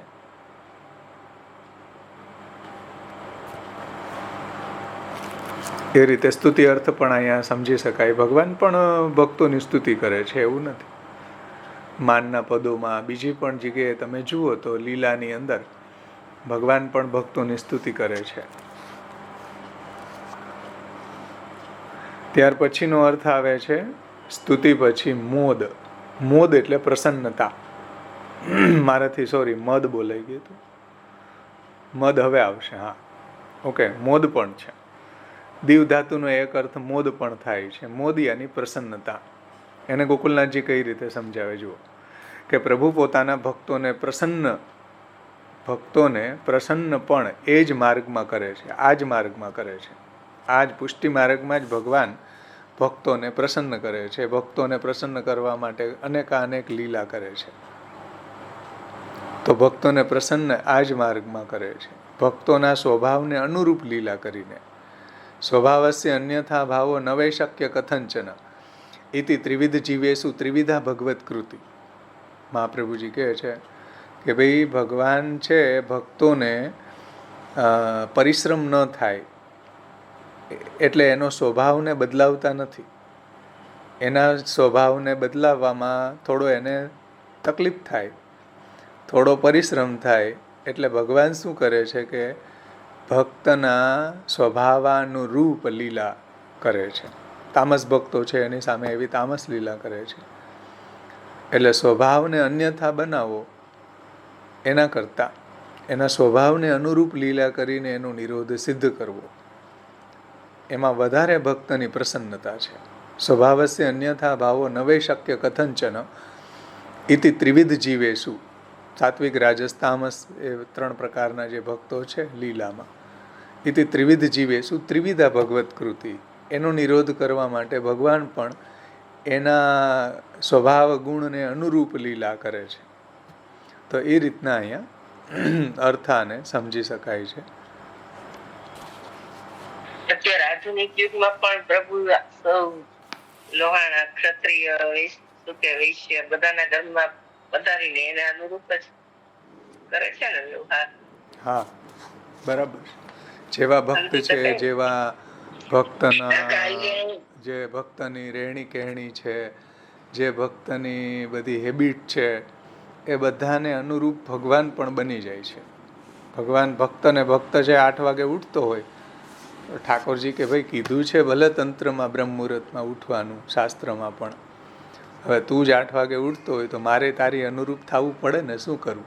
તારો નિરોધ કરવો છે તો મહાપ્રભુજીએ પધરાવ્યા છે કે ભાઈ ત્યાં જઈને તમે ભક્તને અનુરૂપ થઈને રહેજો, સાધારણીકરણ કરીને રહેજો, ભક્તની સાથે એવું કમ્યુનિકેશન કરીને રહેજો, ભક્તના લેવલ સુધી ઉતરીને.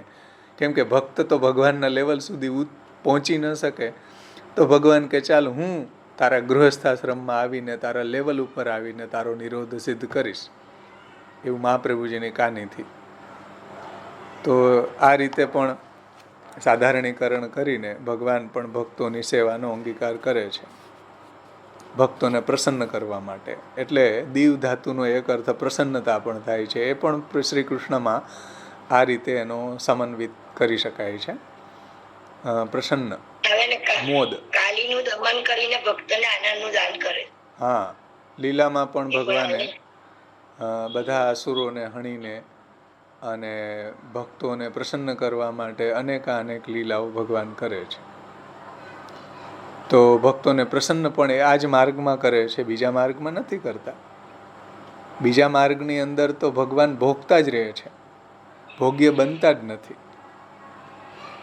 આ ઠાકોરજી 56 ભોગ છોડી અને ઓલી બાજરીના દાણા પ્રેમથી આરોગ્ય છે, વાટકીમાં લઈને ને ગુસાઈજીને ઝાંખી થાય છે. બરાબર, એમાં ભક્તની પ્રસન્નતા છે. બરાબર. તો આ રીતના ભગવાન છે એ ભક્તોને પ્રસન્ન કરે છે.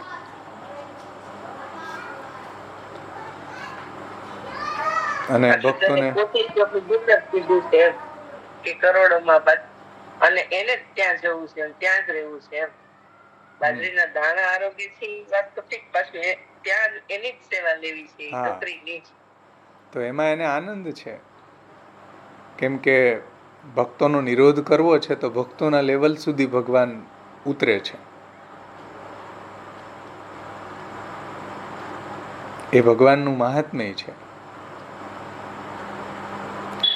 પદ્મનાભ દાસના છોલા આરોગવા માટે ઠાકોરજી ના કહી દે છે, મારે મહાપ્રભુજીને ઘરે નથી જવું, મને તમારા છોલા આવે છે. બરાબર છે. તો એ રીતે ભક્તોને પ્રસન્ન કરવા માટે ભગવાન ભક્તોના લેવલ સુધી ઉતરે છે. અને ત્યાર પછી જેમ કાળી નાગનું દમન કરીને તેમણે પોતાના ભક્તોને પ્રસન્ન કર્યા હતા, ગોકુલનાથજી અહીંયા કાલી દમનનું ઉપલક્ષણ વિધિથી એક દ્રષ્ટાંત આપે છે. બીજા પણ અનેક દ્રષ્ટાંતો ભાગવતમાં છે, અનેક જે ભગવાને લીલાઓ કરી છે ભક્તોને પ્રસન્ન કરવા માટે. પછી હવે એક અર્થ થાય છે મદ, સ્તુતિ, મોદ, મદ. દીવ ધાતુનો એક અર્થ થાય છે મદ.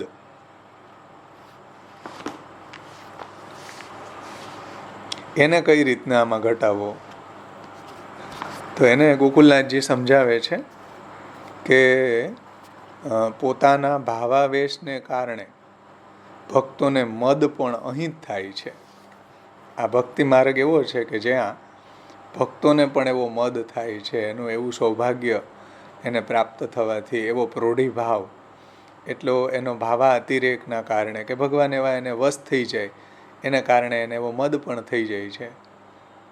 કૃપા અતિરેકને કારણે મદ થઈ જાય છે. કોઈ ઉપર વિશેષ કૃપા હોય તો એને એવો મદ થઈ જાય. તો એ મદ છે બીજે નથી થતો, અહીંયા ભક્તિ માર્ગની અંદર એવો મદ થાય છે. ભાવાવેશને કારણે ભક્તોને મદ પણ અહીંયા જ થાય છે, આ માર્ગમાં જ થાય છે.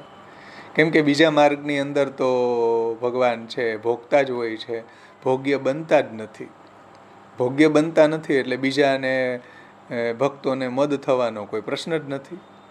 કેમ કે ત્યાં તો બધા ભક્તો છે, મર્યાદા માર્ગની અંદર છે, હાથ જોડીને ઊભા રહીએ એટલે એને મદ થવાનો કોઈ પ્રશ્ન જ નથી. કેમ કે ત્યાં ભગવાન છે ભોગતા જ રહે છે, ભોગ્ય બનતા નથી. પણ ભક્તિ માર્ગ, પુષ્ટિ ભક્તિ માર્ગ એવો છે કે જ્યાં ભગવાન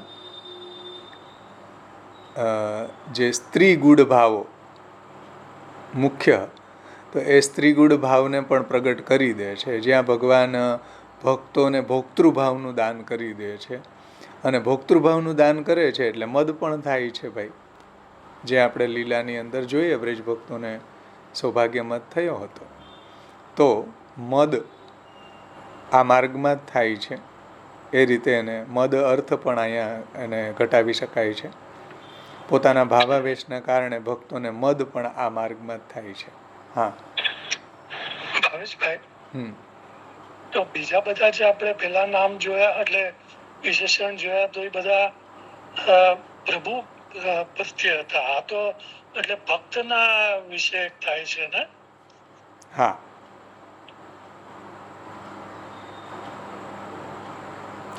એટલે ભક્તિ માર્ગની વિલક્ષણતા એવી છે કે આ માર્ગની અંદર ભક્તોને, કેમ કે ભક્તોને મદ થવો એ તો બહુ બીજા માર્ગની અંદર શક્ય નથી એમ. એટલે અહીંયા ભક્ત પરક આ વિશેષણ લીધું છે.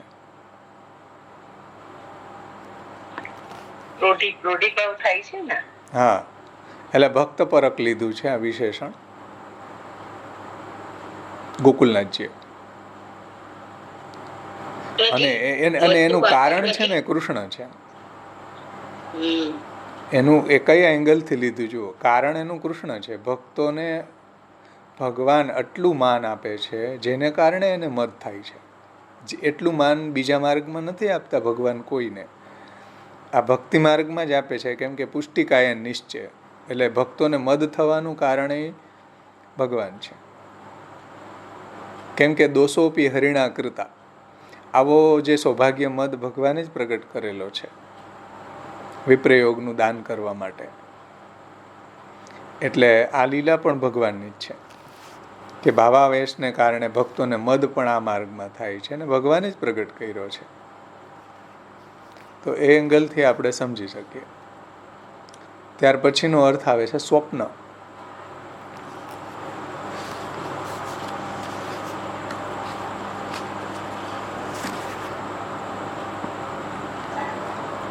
મદના કારણે માન પણ થાય છે. સ્વામિનીઓને જુઓ, માનના પદો આપણે ગાઈએ છીએ રોજ, તો એ મદના કારણે માન પણ થાય છે.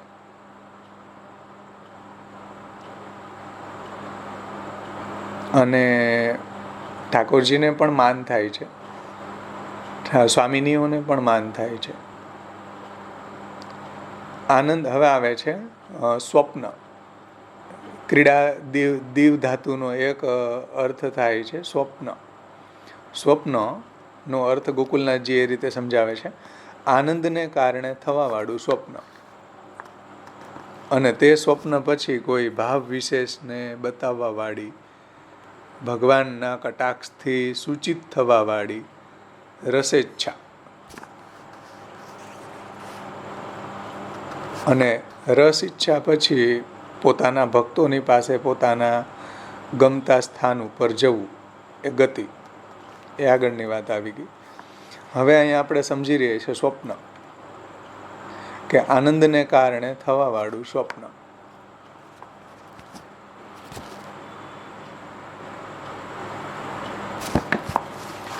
જ્યારે એવી અવસ્થા પ્રાપ્ત થાય ત્યારે સ્વપ્નમાં પણ ભગવાનની અનુભૂતિ થાય છે.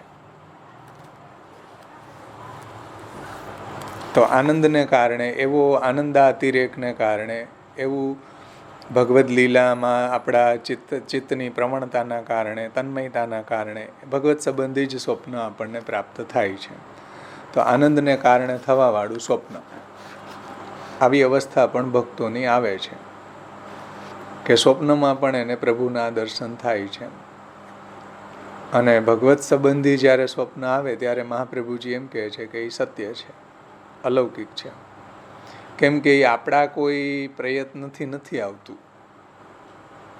આવે આપણને જે વસ્તુની લાલસા હોય એના સ્વપ્ન વધારે આવે. આપણી બુદ્ધિની અંદર જે વસ્તુની આપણી જે ડિમાન્ડ પૂરી ન થતી હોય અને આપણી જે કામનાઓ હોય એ સંતુષ્ટ ન થતી હોય એના સ્વપ્નો વધારે આવતા હોય છે. બીજા પણ આવતા હોય છે, પરંતુ ભગવાનનું સ્વપ્ન આવવું એ તો ભગવાનની કૃપાથી જ આવે, આપણા કોઈ એફર્ટથી ન આવે, આપણા કોઈ પ્રયત્નથી ન આવે. એટલે આનંદને કારણે થવાવાળું સ્વપ્ન એ પણ ભગવત કૃપાથી જ થાય છે. અને પછીનું એક વૈષ્ણવને સપનું આવે છે, બીજા વૈષ્ણવના ઠાકોરજી એમને સપનામાં જણાવે છે કે મારે તારા ઘરે પધારવું છે. એટલે ઓલા વૈષ્ણવ પછી મને નામ નથી યાદ આવતા, ને જઈને કહે છે દર્શન કરવા તો રોજ જતા હતા એ ભાઈ, ત્યાં ઓલા વૈષ્ણવને ત્યાં દર્શન કરવા જતા હતા. ને પછી ઠાકોરજી એને જણાવે છે સપના દ્વારા મારે તારે ઘરે આવવું છે. ઓલા વૈષ્ણવ કહે છે તમે ખુશીથી પધારી જાઓ. બરાબર છે, મને યાદ. તો એ ભગવાનની કૃપાથી જ એવું સ્વપ્ન આવી શકે ને, જીવના કોઈ સાધનથી ન આવે. તો એવા આનંદને કારણે, ભગવદ આનંદને કારણે થવાવાળું જે સ્વપ્ન છે એ સંદર્ભ અહીંયા ગોકુલનાથજી લઈ રહ્યા છે. ત્યાર પછીનો અર્થ છે કાંતિ. 9મો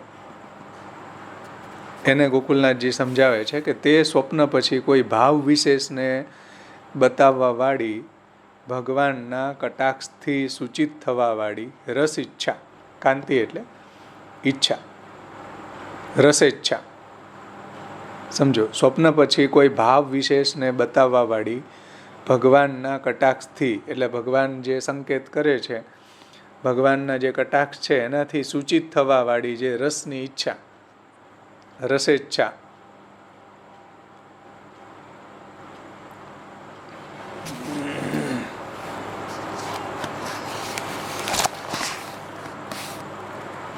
એટલે ભક્તો સાથેની લીલામાં વિશેષ પ્રકારે વિવિધ ભાવોના સૂચક એવા ભગવાનના જે કટાક્ષ છે, ભગવાનના જે નેત્ર છે, એના દ્વારા પોતાની જે રસેચ્છાને ભગવાન છે એ વ્યક્ત કરે છે.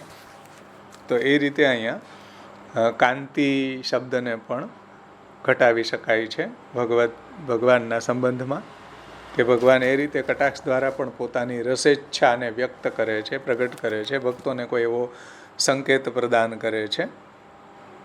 કીર્તનોમાં પણ આવે સેન સંકેત બતાઈ વગેરે. તો એ રીતના રસેચ્છાની વાત, કાંતિ એની ઈચ્છા પ્રગટ ભગવાન કરે છે. અને એવી રસ ઈચ્છા પછી પોતાના ભક્તોની પાસે પોતાના ગમન સ્થાન ઉપર પ્રભુનું જવું. એટલા માટે 10મો અર્થ છે ગતિ. દીવ ક્રીડાનો 10મો અર્થ છે ગતિ, કે આવા સંકેત પછી ભગવાને જે સ્થાન નક્કી કરેલું છે ત્યાં પધારી રહ્યા છે. તો ભક્તોની પાસે પોતાના ગમતા સ્થાન ઉપર પ્રભુનું ગમન, પ્રભુનું જવું વગેરે ભગવાનની સમસ્ત લીલાઓ, ભગવાનની આજ્ઞાનું ઉલ્લંઘન કરી દેવાથી સિદ્ધ નહીં થાય. આટલી બધી લીલાઓ, આ 10 લીલાઓ, આ 10 જે દીવ ધાતુના અર્થ બતાવ્યા, એ 10 પ્રકારની લીલાઓ ભગવાનની આજ્ઞાનું ઉલ્લંઘન કરી દેવાથી સિદ્ધ નહીં થાય. તેથી એવું કરવું અનિષ્ટનું કારણ છે. અને તેથી જ આચાર્ય ચરણો આજ્ઞા કરે છે કે ભાઈ મારે મારો જે ભાવાવેશ છે, જે પ્રોઢિભાવ છે, જે ભાવા અતિરેક છે, એને છોડી દઈને આવો ભાવાતિરેક છોડી દેવો જોઈએ. અને આપ શ્રી કૃષ્ણાત પરમ નાસ્તિ દૈવમ વગેરે શબ્દોથી એને ઇંગિત કરે છે, સમજાવે છે કે કૃષ્ણથી શ્રેષ્ઠ કોઈ એવું તત્વ નથી. એ પરબ્રહ્મ શ્રી કૃષ્ણ જ છે અને એ દેવાધિદેવ છે. એટલે દીવ ધાતુના જે 10 અર્થો શ્રી કૃષ્ણમાં ઘટાવીને આવો જે ફલાનુભવ છે એ કૃષ્ણની આજ્ઞાનું પાલન ન કરવાથી થશે નહીં. એટલા માટે આપ શ્રી કૃષ્ણાત પરમ નાસ્તિ દૈવમ વગેરે શબ્દોથી આ દીવ ધાતુના 10 અર્થો સમજાવ્યા. આમાં કોઈને કંઈ પ્રશ્ન છે? સમજમાં આવ્યું? કૃષ્ણાત પરમ નાસ્તિ દૈવમ આટલો સેન્ટેન્સ ગોકુલનાથજીએ સમજાવ્યો. કૃષ્ણ શબ્દથી ફલાત્મકતા સમજાવી, સદાનંદ રૂપતા એની સમજાવી છે, અને એનાથી શ્રેષ્ઠ કોઈ તત્વ નથી. અને દીવ ધાતુથી આ 10 પ્રકારના ફલો બતાવ્યા છે. દીવ ધાતુના 10 અર્થો દ્વારા 10 પ્રકારના ફલો બતાવ્યા છે. અને જો ભગવદ આજ્ઞાનું પાલન કરવામાં ન આવે તો આ 10 ફલોથી વંચિત રહેવાય છે. એટલે મહાપ્રભુજી પોતાનું જે અંતઃકરણ છે, હઠીલું અંતઃકરણ જે છે, એને ભગવદ આજ્ઞા પાલન કરવા માટે એને સાવધાન કરી રહ્યા છે.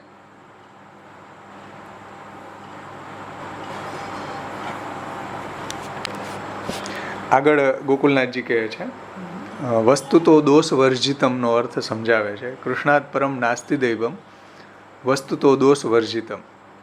પરંતુ અહીંયા એવો એક પ્રશ્ન થાય છે કે ભાઈ ભાગવતનો વિચાર અથવા તો એના ઉપર ટીકા લખવી એ આખરે તો પુરુષોત્તમનું જ, ભગવાનની જ આજ્ઞા હતી, ભગવાનનું જ કાર્ય છે. તેથી કદાચિત આચાર્ય ચરણોનું આ પ્રકારે ભાવાવેશમાં વહી જવાથી ભગવદ આજ્ઞાનું ઉલ્લંઘન કરવું ઉચિત પણ કહી શકાય, કેમ કે પ્રથમ આજ્ઞા તો ભાગવતના ગૂઢ અર્થને પ્રગટ કરવાની થઈ ચૂકી છે. અને એ વાત મહાપ્રભુજી સુબોધનીજીના મંગલાચરણમાં પણ કરી રહ્યા છે. અર્થમ તસ્ય વિવેચિતુમ નહીં વિભોર વૈશ્વાનરાદ વાક્પતે. એ તો ભગવદ આજ્ઞા પહેલા જ થઈ છે. તો કદાચ ભાગવતના એ અર્થો આપ પ્રગટ કરે, ભાવાવેશમાં રહીને ભગવદ આજ્ઞાનું ઉલ્લંઘન કરવું ઉચિત પણ કહી શકાય. જો આવી શંકા થાય તો શ્રી મહાપ્રભુજી કહે છે કે વસ્તુ તો દોષ વર્જિતમ વગેરે શબ્દોથી એનું નિરાકરણ કરે છે. એનો ભાવ એવો છે, અહીં ભાવ એવો છે કે ભાગવતનો ગૂઢ અર્થ પ્રગટ કરવો એ પણ પુરુષોત્તમનું જ કાર્ય છે, ભગવાનની જ આજ્ઞા છે.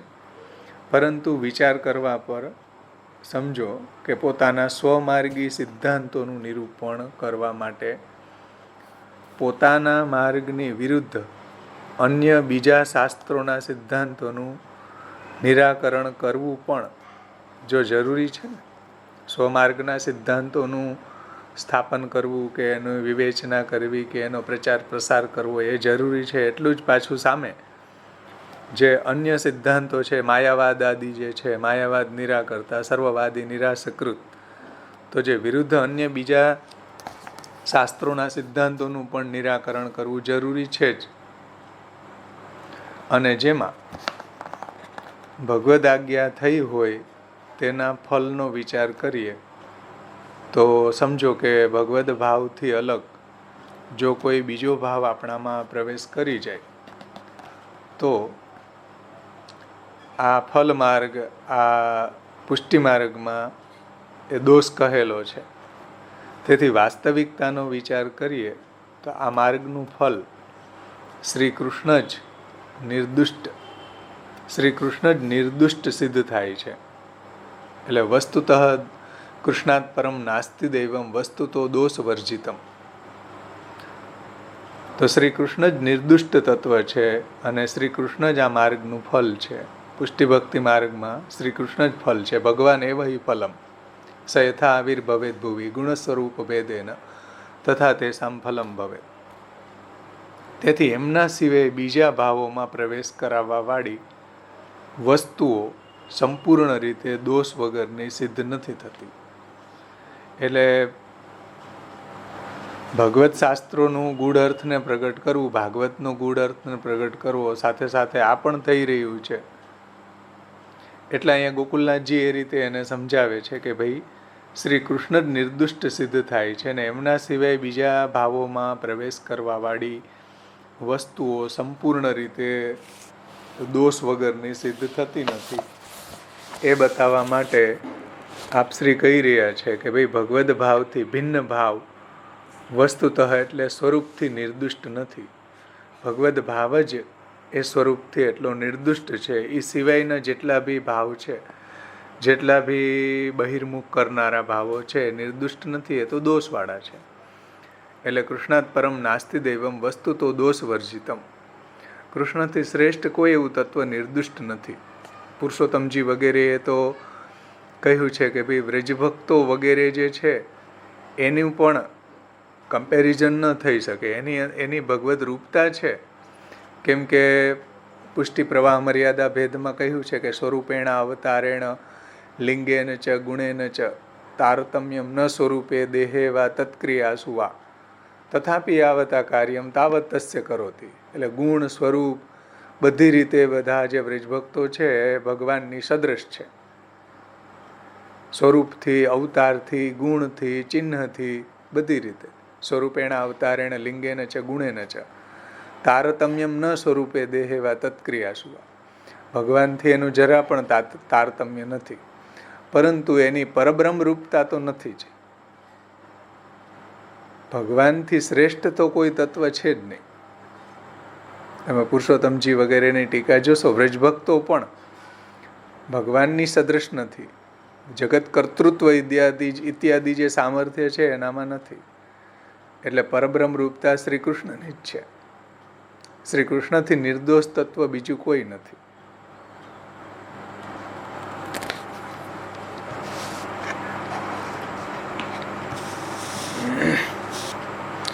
એટલે જ્યારે સમુદ્ર મંથન કર્યું ત્યારે લક્ષ્મીજી જે પ્રગટ થયા, તો લક્ષ્મીજીને ચાહના બધાએ કરી.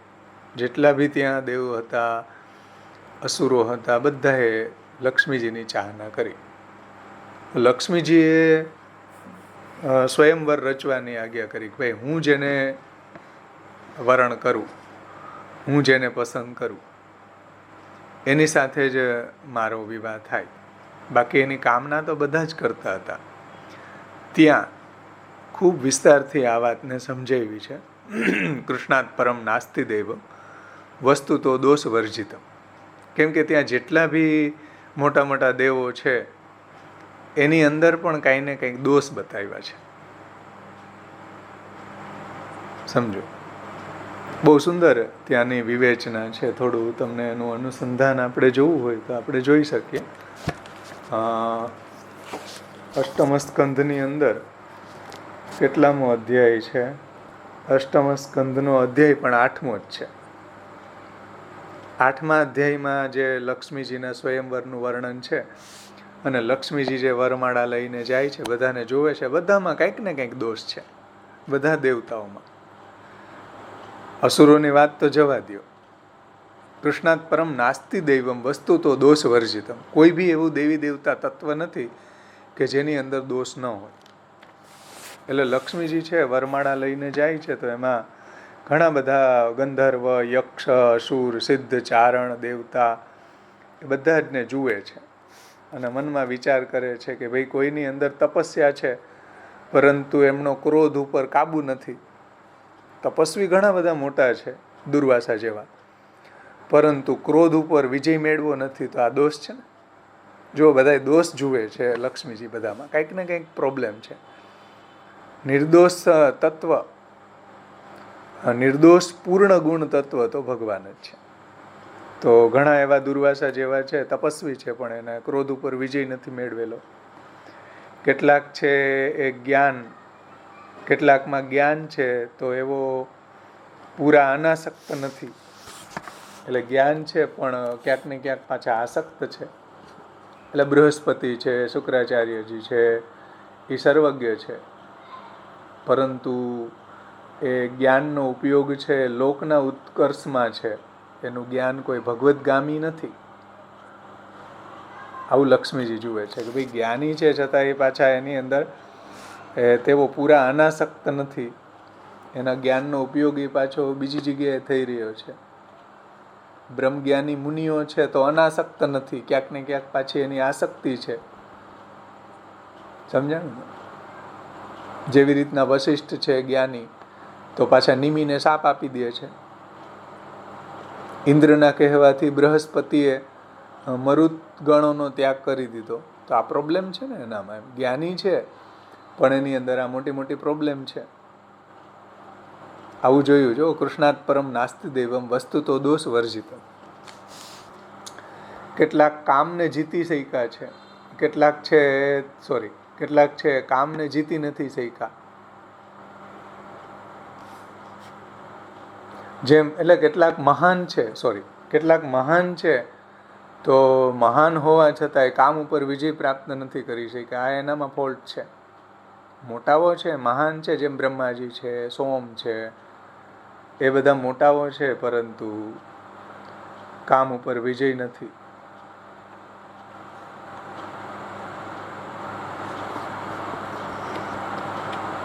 કેટલાકમાં ઐશ્વર્ય બહુ છે, પણ એવું ઐશ્વર્ય કામનું શું જ્યારે એમને વારંવાર બીજાનો આશ્રય લેવો પડે?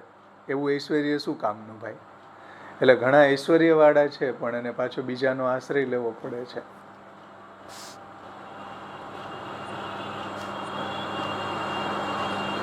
કેટલાકમાં ધર્મનું આચરણ છે પરંતુ પ્રાણીઓ પ્રત્યે પ્રેમનો પૂરો વર્તાવ એવો કરતા નથી. ધર્મ ધારણ કરવા છતાંય પ્રાણીઓ પ્રત્યે દયા જેવું નથી. અને જેમ પરશુરામજી વગેરે છે, તો ધર્મનું આચરણ છે પણ પ્રાણીઓ પ્રત્યે ભૂત સૌહૃદ નથી. ભૂત સૌહૃદનો અભાવ છે, એટલા માટે માતા અને ભાઈનો વધ કરી દીધો છે ને. પછી ઘણામાં ત્યાગ છે, તો ત્યાગ તો છે પણ કોરો ત્યાગ છે એ મુક્તિનું કારણ નથી. હવે એવો ત્યાગ છે જેમ બલિરાજા છે, નૃગુરાજા છે, સીબી રાજા છે, એનામાં ત્યાગ કેટલો છે? તો નૃગુરાજા છે, સીબી છે, એનામાં ત્યાગ હોવા છતાંય સ્વર્ગની કામના હોવાથી ત્યાગથી મુક્તિ ન મળે.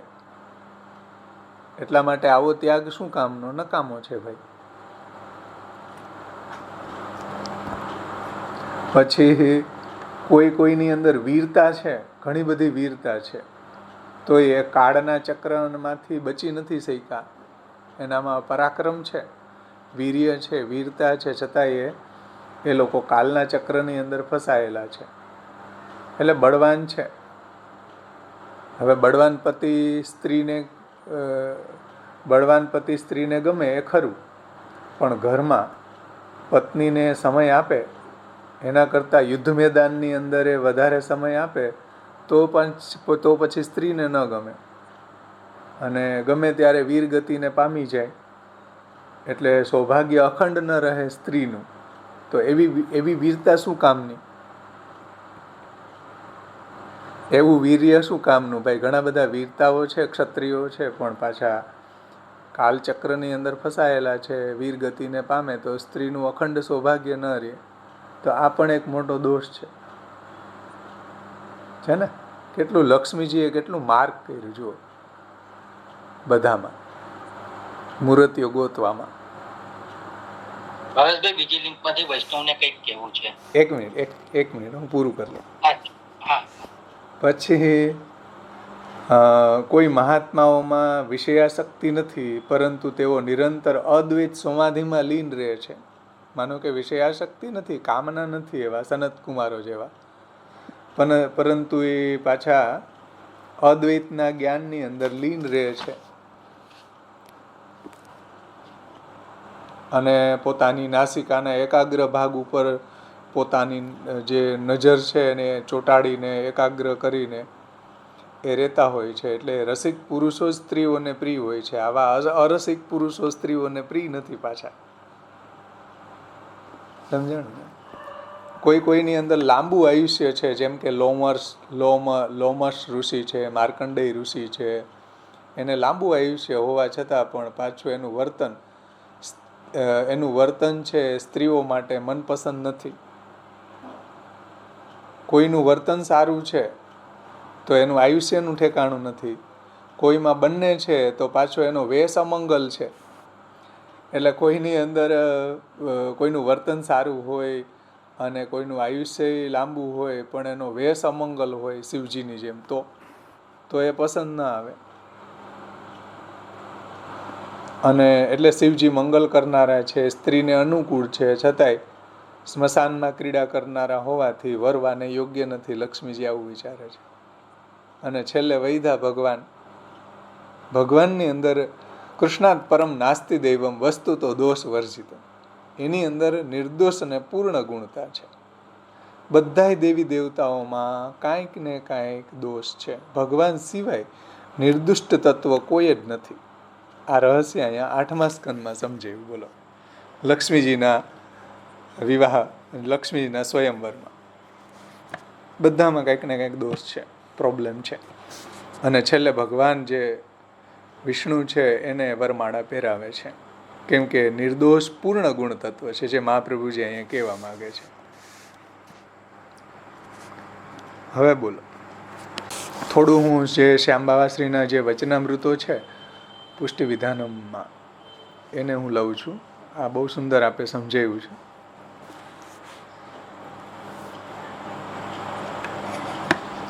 કે ભગવદ આજ્ઞા અનુસરણાય અંતઃકરણ પ્રબોધનમ. ભગવાનની આજ્ઞાનું અનુસરણ કરવા માટે શ્રી મહાપ્રભુજી પોતાના અંતઃકરણને પ્રબોધ કરી રહ્યા છે. અંતઃકરણ મદ વાક્યમ સાવધાનતયા શૃણુ કૃષ્ણાત પરમ નાસ્તિ દૈવમ વસ્તુતો દોષ વર્જિતમ. કેટલી ખૂબસૂરત વાત છે કે શ્રી મહાપ્રભુજી કહી રહ્યા છે કે મેં પણ આ ઉદ્વેગ પર આ જ રીતે કાબુ મેળવ્યો છે. અને આપણે તો એ સમજવું પડે, એને આપણે સમજવું પડે કે ભાઈ મહાપ્રભુજીએ કઈ રીતના પોતાને ઉદ્વેગ ઉપર કાબુ મેળવ્યો છે. પણ એક વખત શ્રી મહાપ્રભુજી શું ઈચ્છતા હતા, શ્રી મહાપ્રભુજીની જિજ્ઞાસા, મહાપ્રભુજીનું એમ્બિશન શું હતું? કોઈ મનોરથી મળી જાય એવું એમ્બિશન હતું ભાઈ? એવી કોઈ જિજ્ઞાસા કે કોઈ મહત્વાકાંક્ષા ન હતી કે મારે કોઈ હવેલી ખોલી દેવી મોટી, કે કોઈ 56 ભોગ કરી દેવો, એવી કોઈ આકાંક્ષા મહાપ્રભુજીની ન હતી. શ્રી મહાપ્રભુજીની ખૂબ જ અલૌકિક મહત્વાકાંક્ષા હતી કે કોઈ પણ પ્રકારે ભાગવતના 18,000 શ્લોકો ઉપર હું પૂરેપૂરી વ્યાખ્યા લખી દઉં. આ મહાપ્રભુજીનું એમ્બિશન હતું.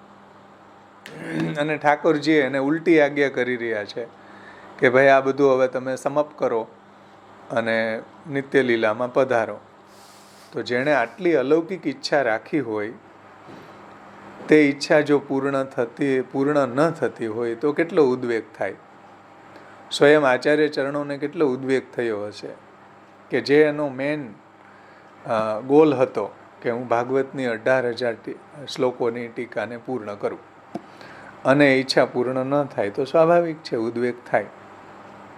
એ તો આપણે કોઈ પણ ધંધો ચલાવવાની વાત કરીએ અને ધંધો ન ચાલે, કોઈ કેપિટલને રોકીએ, એમાં લાખો કરોડો રૂપિયા રોકીએ અને ધંધો ન ચાલે તો ઉદ્વેગ થાય કે નહીં ભાઈ?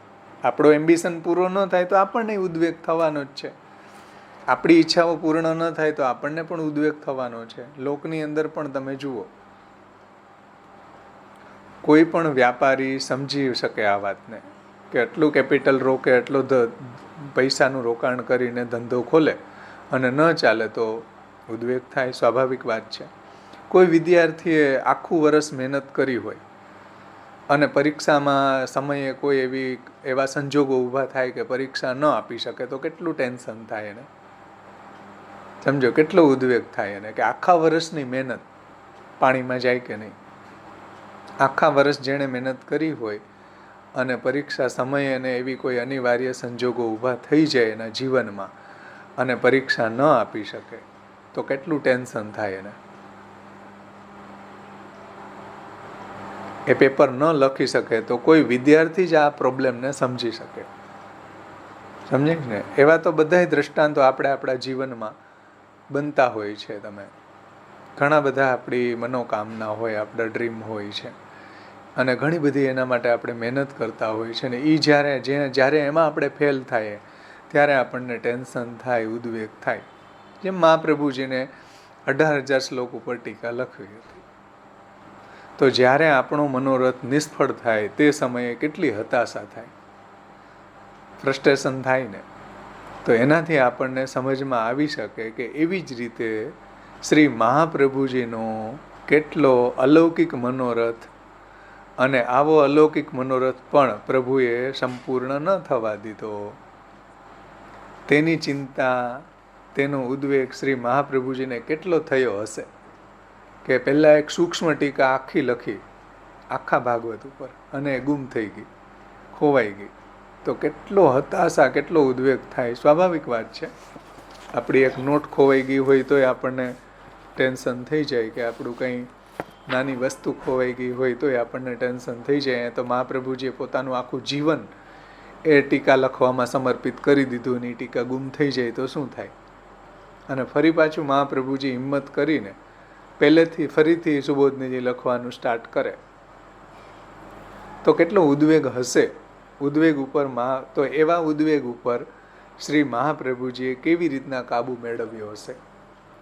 એવા શ્રી મહાપ્રભુજી અંતઃકરણને પ્રબોધ કરીને, પોતાના અંતઃકરણને નિમિત્ત બનાવીને, પોતાના જે નિજજનો છે, પોતાના જે જીવો છે, એને પણ આ પ્રબોધ કરી રહ્યા છે કે ભાઈ, મનને આ રીતના મેં જો સમજાવી દીધું તો તમારે પણ જો મારા નિજજનો હોય તો તમારે પણ આ રીતે મનને સમજાવવું જોઈએ અને ઉદ્વેગને દૂર કરવો જોઈએ. તો તમે કેમ એ ઉદ્વેગને નથી દૂર કરતા, એ અહીંયા સમજાવી રહ્યા છે. જો તમે મારા છો તો મેં જે રીતના અંતઃકરણને પ્રબોધ કરી અને ચિંતાથી મુક્ત થઈ ગયો, એ રીતે મેં જે રીતે મારા મનને સમજાવ્યું, એ રીતે તમે પણ તમારી ઈચ્છાઓને તમારી ઈચ્છાઓ કોઈ કારણોસર પૂર્ણ ન થતી હોય, તમારા જીવનમાં એવો પ્રસંગ આવી બને છે કે તમારો મેઇન ગોલ સાર્થક ન થયો હોય કોઈ, તો તમે પણ આ રીતના અંતઃકરણને પ્રબોધ કરી અને ચિંતા ઉપર કાબુ મેળવી શકો છો. એવું અહીંયા તાત્પર્ય સમજાયું. અને ત્યાર પછીનો જે શ્લોક છે, થોડો સમય છે તો આમાંથી જ લઈ લઉં છું પહેલાં, કેમ કે આમાંથી જ સારી રીતે સમજમાં આવશે. આવતે વખતે આપણે બીજી ટીકાઓનું અવગાહન કરશું કે સ્વમનોરથ પ્રતિકૂલાયામ ભગવદ્આજ્ઞાયામ સત્યામપી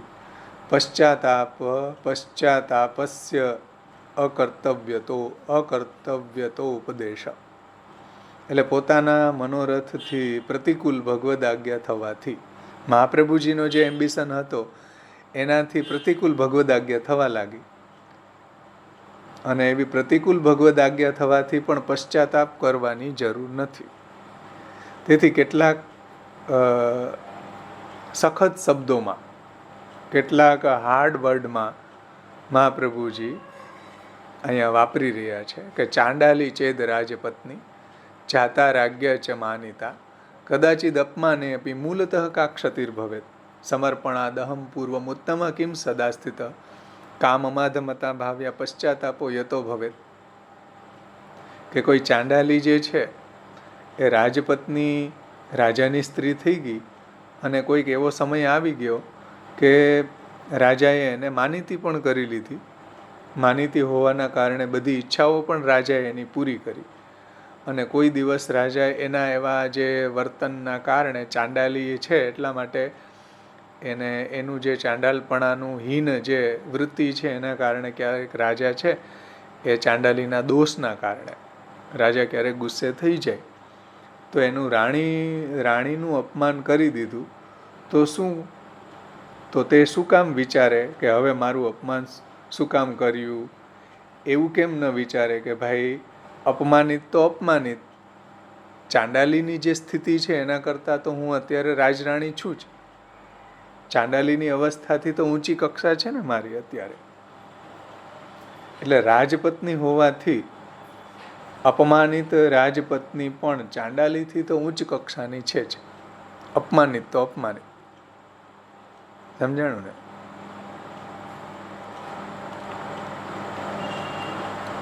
એટલે રાજપત્ની હોવાની જે એની સ્ટેટસ છે એ તો એની છે જ.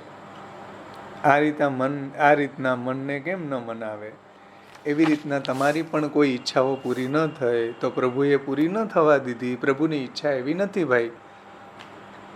તો આ વાત, પ્રભુએ એવી ઈચ્છા આપણી પૂરી ન થવા દીધી, આ વાતમાં મેં તો કોઈ કસર રાખી નથી. મેં એફર્ટ કર્યો છે, મેં પ્રયત્ન કર્યો, મેં મહેનત કરી.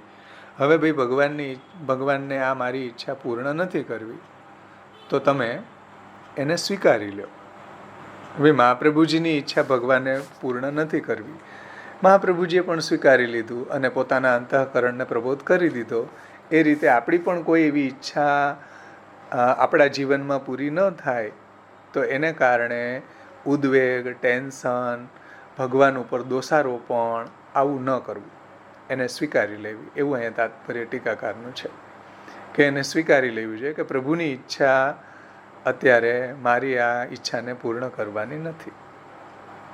એક વાત ધ્યાનથી સમજો કે તમને આ વાત ત્યારે સમજમાં આવશે કે શ્રી મહાપ્રભુજીએ 18,000 શ્લોકો ઉપર ટીકા લખી દીધી અને લખેલી ટીકા ખોવાઈ ગઈ.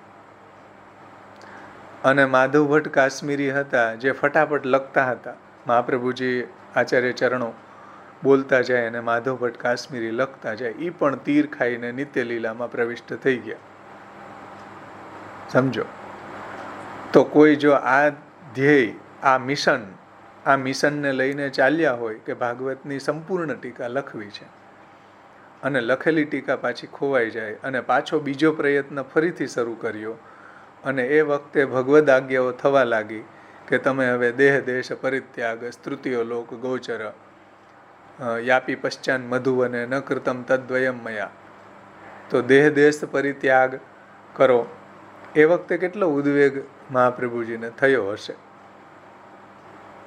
સમજો. મનમાં કોઈ આવી મહત્વકાંક્ષા રાખીને જુઓ તો આ વાતને સમજી શકો. તો આવી મહત્વકાંક્ષા, આવી એમ્બિશનથી જે હતાશા છે એ કેવી હશે? આવા એમ્બિશનના કારણે જે હતાશા આવતી હશે, કે જે હૃદયમાં ઉદ્વેગ, ટેન્શન થતું હશે, એ કેવું હશે એ સમજી શકીએ. કેમ કે આપણા જીવનમાં પણ એવું થતું જ હોય છે. અને એ હતાશામાં મહાપ્રભુજીએ પોતાને આશ્વાસન કેવી રીતના આપી રહ્યા છે, કેવું આશ્વાસન આપી રહ્યા છે, કઈ રીતે આ કન્ડિશનને ટેકલ કરવી. સમજો. આપણા ડે ટુ ડે જીવનમાં અંતઃકરણ પ્રબોધ એટલો જરૂરી છે. આપણા રોજિંદા જીવનમાં આટલો જ ઇમ્પોર્ટન્સ આ ગ્રંથ છે કે આપણી ઘણી એવી કામનાઓ, ઘણી એવી ઈચ્છાઓ, ભલે લૌકિક હોય કે અલૌકિક હોય, પણ એ પૂર્ણ ન થાય તો આપણને ઉદ્વેગ થતો જ હોય છે, આપણને ચિંતા થતી જ હોય છે, આપણને ભગવાન ઉપર દોષારોપણ થવા લાગતું હોય છે. તો આવી પરિસ્થિતિમાં આપણે મહાપ્રભુજીનો અંતઃકરણ પ્રબોધ યાદ કરવું કે કોઈ જો એવું મિશન, કોઈ એવું ધ્યેય જે છે એ આપણે લઈને ચાલી રહ્યા છીએ અને પૂર્ણ ન થાય તો સ્વાભાવિક છે કે આપણને ઉદ્વેગ થાય. તો શ્રી મહાપ્રભુજી અહીંયા આપણને એવું આશ્વાસન આપે છે કે ભાઈ મેં કઈ રીતે આવી કન્ડિશનને ટેકલ કરી, એમ તમે પણ આ રીતની પરિસ્થિતિની અંદર ભગવાનની જ ઈચ્છા માનીને, ભગવાનની જ લીલા માનીને ચિંતાનો ત્યાગ કરવો જોઈએ. આ જુઓ, આ કયા શબ્દોમાં આશ્વસ્ત કરી રહ્યા છે કે ચાંડાલી ચેદ રાજપત્ની જાતા રાજ્યા ચ માનિતા કદાચિદ અપમાને અપી મૂલતઃ કા ક્ષતિર્ભવેત.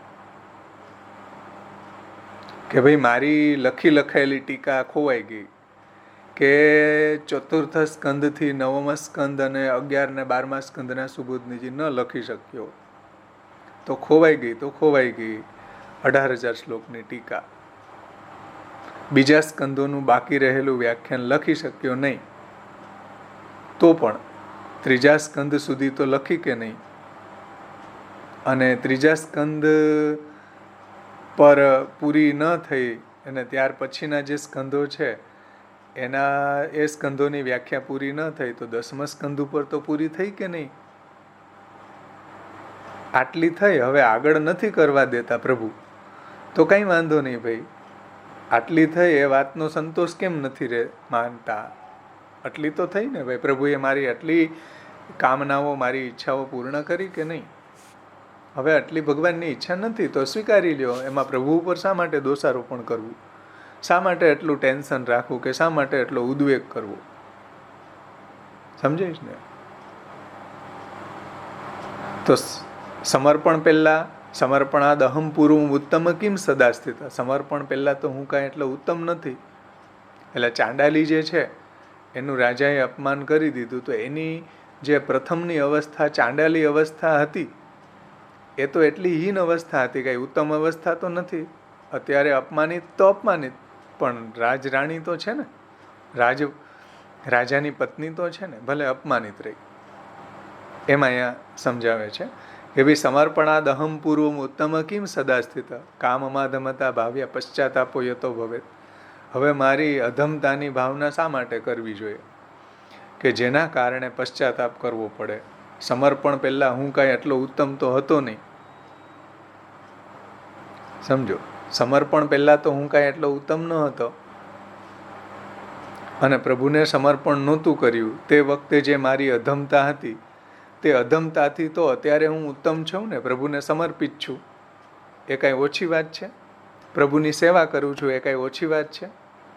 પ્રભુને હું મહાપ્રભુજીની આજ્ઞા પ્રમાણે સમર્પિત છું, એ કાંઈ ઓછી વાત છે? માનો કે કોઈ મારી ઈચ્છા પૂરી ન થઈ તો ન થઈ. હું જ્યારે અસમર્પિત હતો, જ્યારે મેં બ્રહ્મ સંબંધ નહોતું લીધું, ત્યારે પણ મારી ઈચ્છાઓ તો પૂર્ણ નહોતી થતી. એવું તો નથી કે મેં સમર્પણ કર્યું એટલે હવે મારી ઈચ્છા પૂર્ણ નથી થઈ. એ તો પહેલાંય થવા એમ જ હતું. પહેલાં પણ મારી ઈચ્છાઓ પૂર્ણ થતી ન હતી.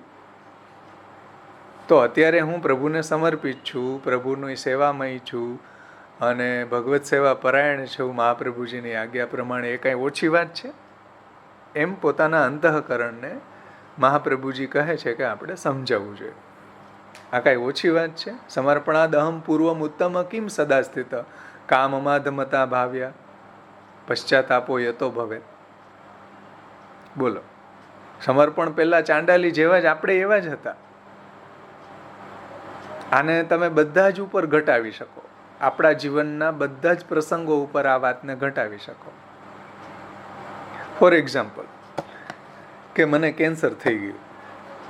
હવે હું ટેન્શન લઉં, ઓહો કેન્સર થઈ ગયું, મરી જાશું, ભગવાને મને જ આવું કેમ કર્યું? જે લોકો ભગવાનનું ભજન નથી કરતા એ તો પૂર્ણ સ્વસ્થ છે, એને તો નખમાંય રોગ નથી. આવું દોષારોપણ કરું. તો હવે આવા અંતઃકરણને, આવા હઠીલા અંતઃકરણને કેમ સમજાવું કે ભાઈ કેન્સરવાળો તો કેન્સરવાળો, અત્યારે હું પ્રભુનો દાસ છું, પ્રભુને સમર્પિત છું. એ કાંઈ ઓછી વાત છે? થઈ ગયું તો થઈ ગયું. અંતે ગતિ તો મરણ પછી ભગવાનની સેવા તો પ્રાપ્ત થવાની છે. તો એમાં એટલું ટેન્શન લેવાની શું જરૂર? ભગવાન ઉપર દોષારોપણ કરવાની શું જરૂર? ભગવાન પૂર્વ જન્મના કોઈ મારા અઘ છે અને આ જન્મમાં ભોગવાવી લઈને શુદ્ધ કરીને ભગવાન પોતાના ચરણ કમળની પ્રાપ્તિ કરાવવા માગતા હોય તો શા માટે ભાઈ દોષારોપણ કરવું?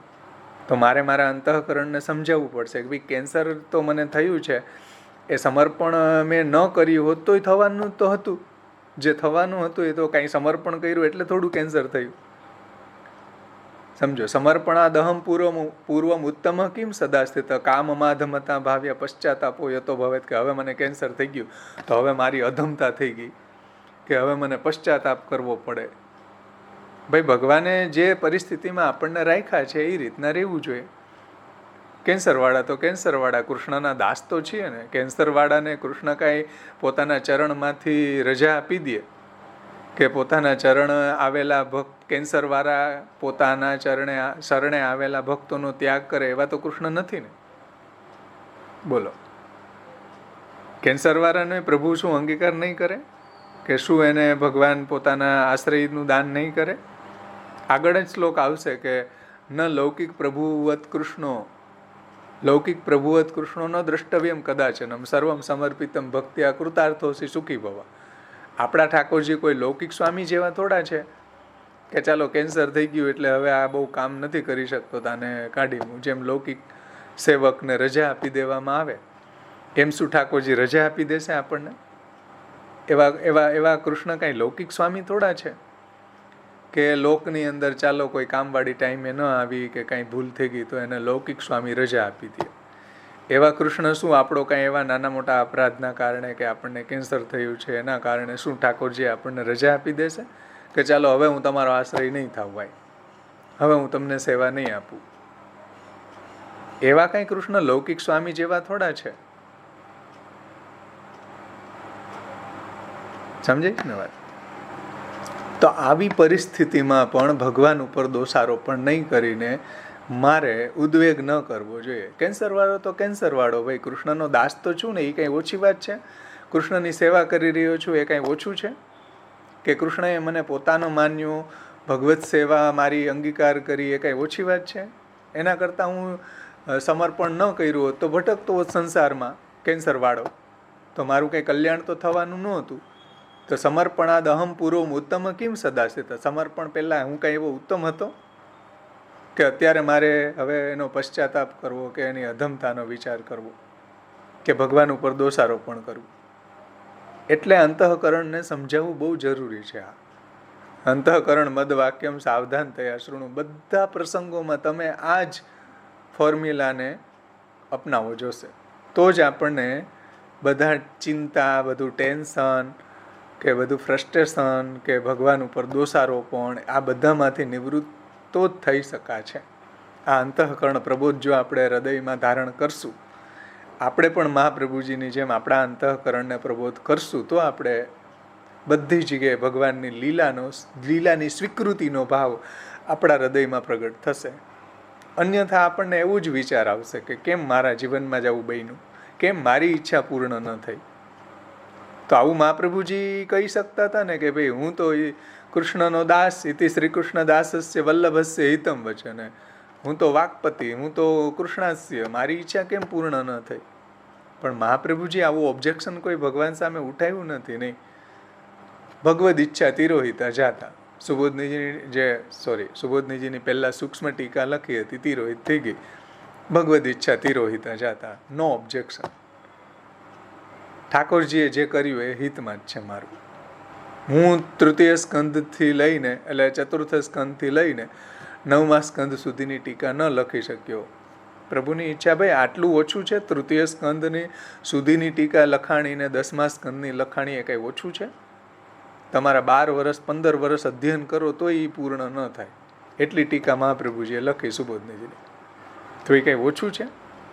આ રીતે અંતઃકરણને સમજાવીને ચિંતાની નિવૃત્તિ કરવી જોઈએ, ભગવાન ઉપર દોષારોપણ ન કરવું જોઈએ. એવું અહીંયા તાત્પર્ય છે આ શ્લોક દ્વારા. સમર્પણાદહમ પૂર્વમુત્તમ કિમ સદા સ્થિત કામમાધમતા ભાવ્ય પશ્ચાતાપો યતો ભવેત. હવે મારી કાંઈ અધમતાની ભાવના શા માટે કરવી કે જેના કારણે મને પશ્ચાતાપ કરવો પડે? કેમ કે સમર્પણ પહેલાં હું કાંઈ ઉત્તમ હતો નહીં. સમજો, સમર્પણ પહેલાં હું પણ ચાંડાલી જ હતો, એટલો હીન જ હતો.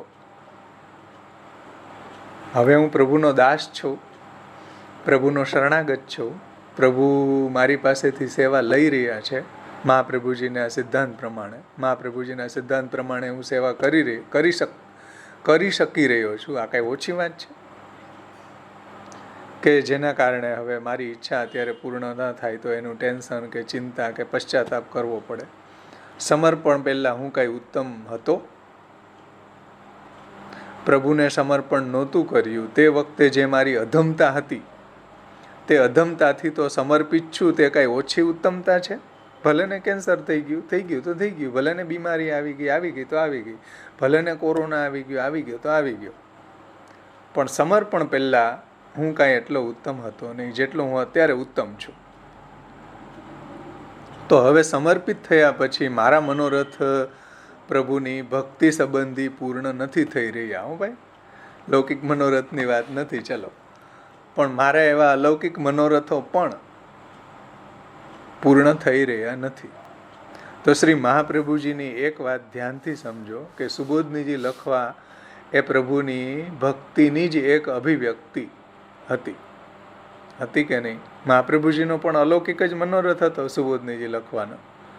પોતાની કોઈ PhDની થીસીસ કે કોઈ એની ઉપાધિ પ્રાપ્ત કરવાનો કોઈ મહાપ્રભુજીનો એમ્બિશન નહોતો કે આગળ ડૉક્ટર લાગી જાય કે ચાલો ડૉક્ટર ફલાણાભાઈ, એવો કોઈ એમ્બિશન હતો નહીં મહાપ્રભુજીનો કે કોઈ પોતાની PhDની થીસીસ અને કોઈ એવી ઉપાધિ PhDની પ્રાપ્ત કરવાની, ડૉક્ટર કે કોઈ ફિલોસોફીની ડિગ્રી મેળવવાનો ઉદ્યમ તો મહાપ્રભુજીનો હતો નહીં. ભક્તિનો જ ઉદ્યમ હતો, ભક્તિની જ એક અભિવ્યક્તિ હતી સુબોધનીજી ટીકાને પ્રગટ કરીને.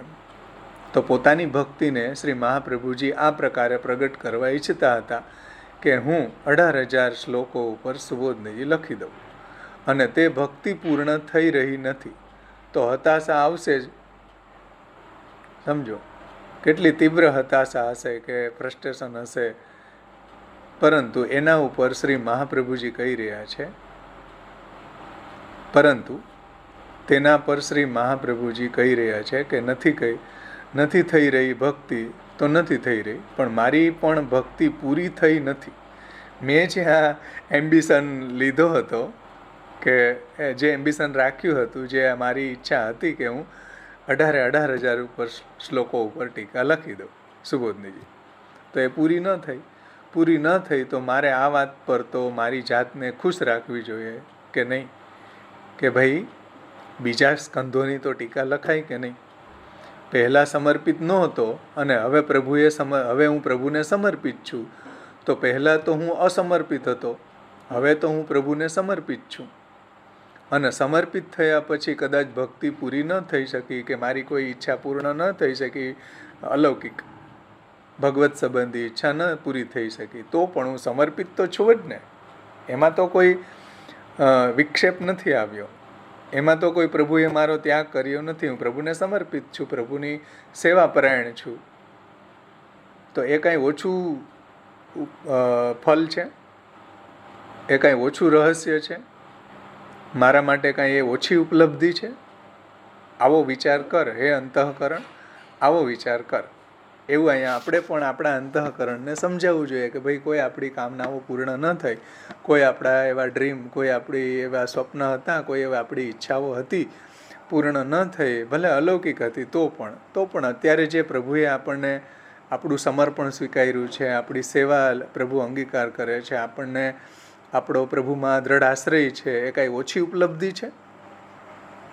સમજીશ ને? બીમાર થઈ ગયા તો થઈ ગયા, કેન્સર થઈ ગયું તો થઈ ગયું, કોરોના આવી ગયો તો આવી ગયો, એનું ટેન્શન હવે લેવાની જરૂર નથી. અંતઃકરણને આ પ્રબોધ કરવું જોઈએ. અંતઃકરણ મદ વાક્યમ સાવધાન તયા શૃણુ કૃષ્ણાત પરમ નાસ્તિ દૈવમ વસ્તુ તો દોષ વર્જિતમ ચાંડાલી ચેદ રાજપત્ની જાતા રાજ્યા ચ માનિતા કદાચિદ અપમાને અપી મૂલતઃ કા ક્ષતિર્ભવેત.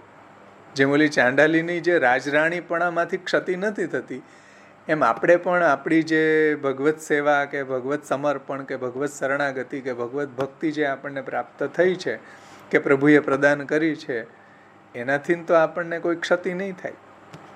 એવું અહીંયા તાત્પર્ય શ્રી આચાર્ય ચરણોનું છે. તો અહીંયા આપણે રાખીએ. બીજા કોઈને કંઈ પ્રશ્નો હોય તો પૂછો ભલે, નહીંતર આપણે સમાપન કરીએ.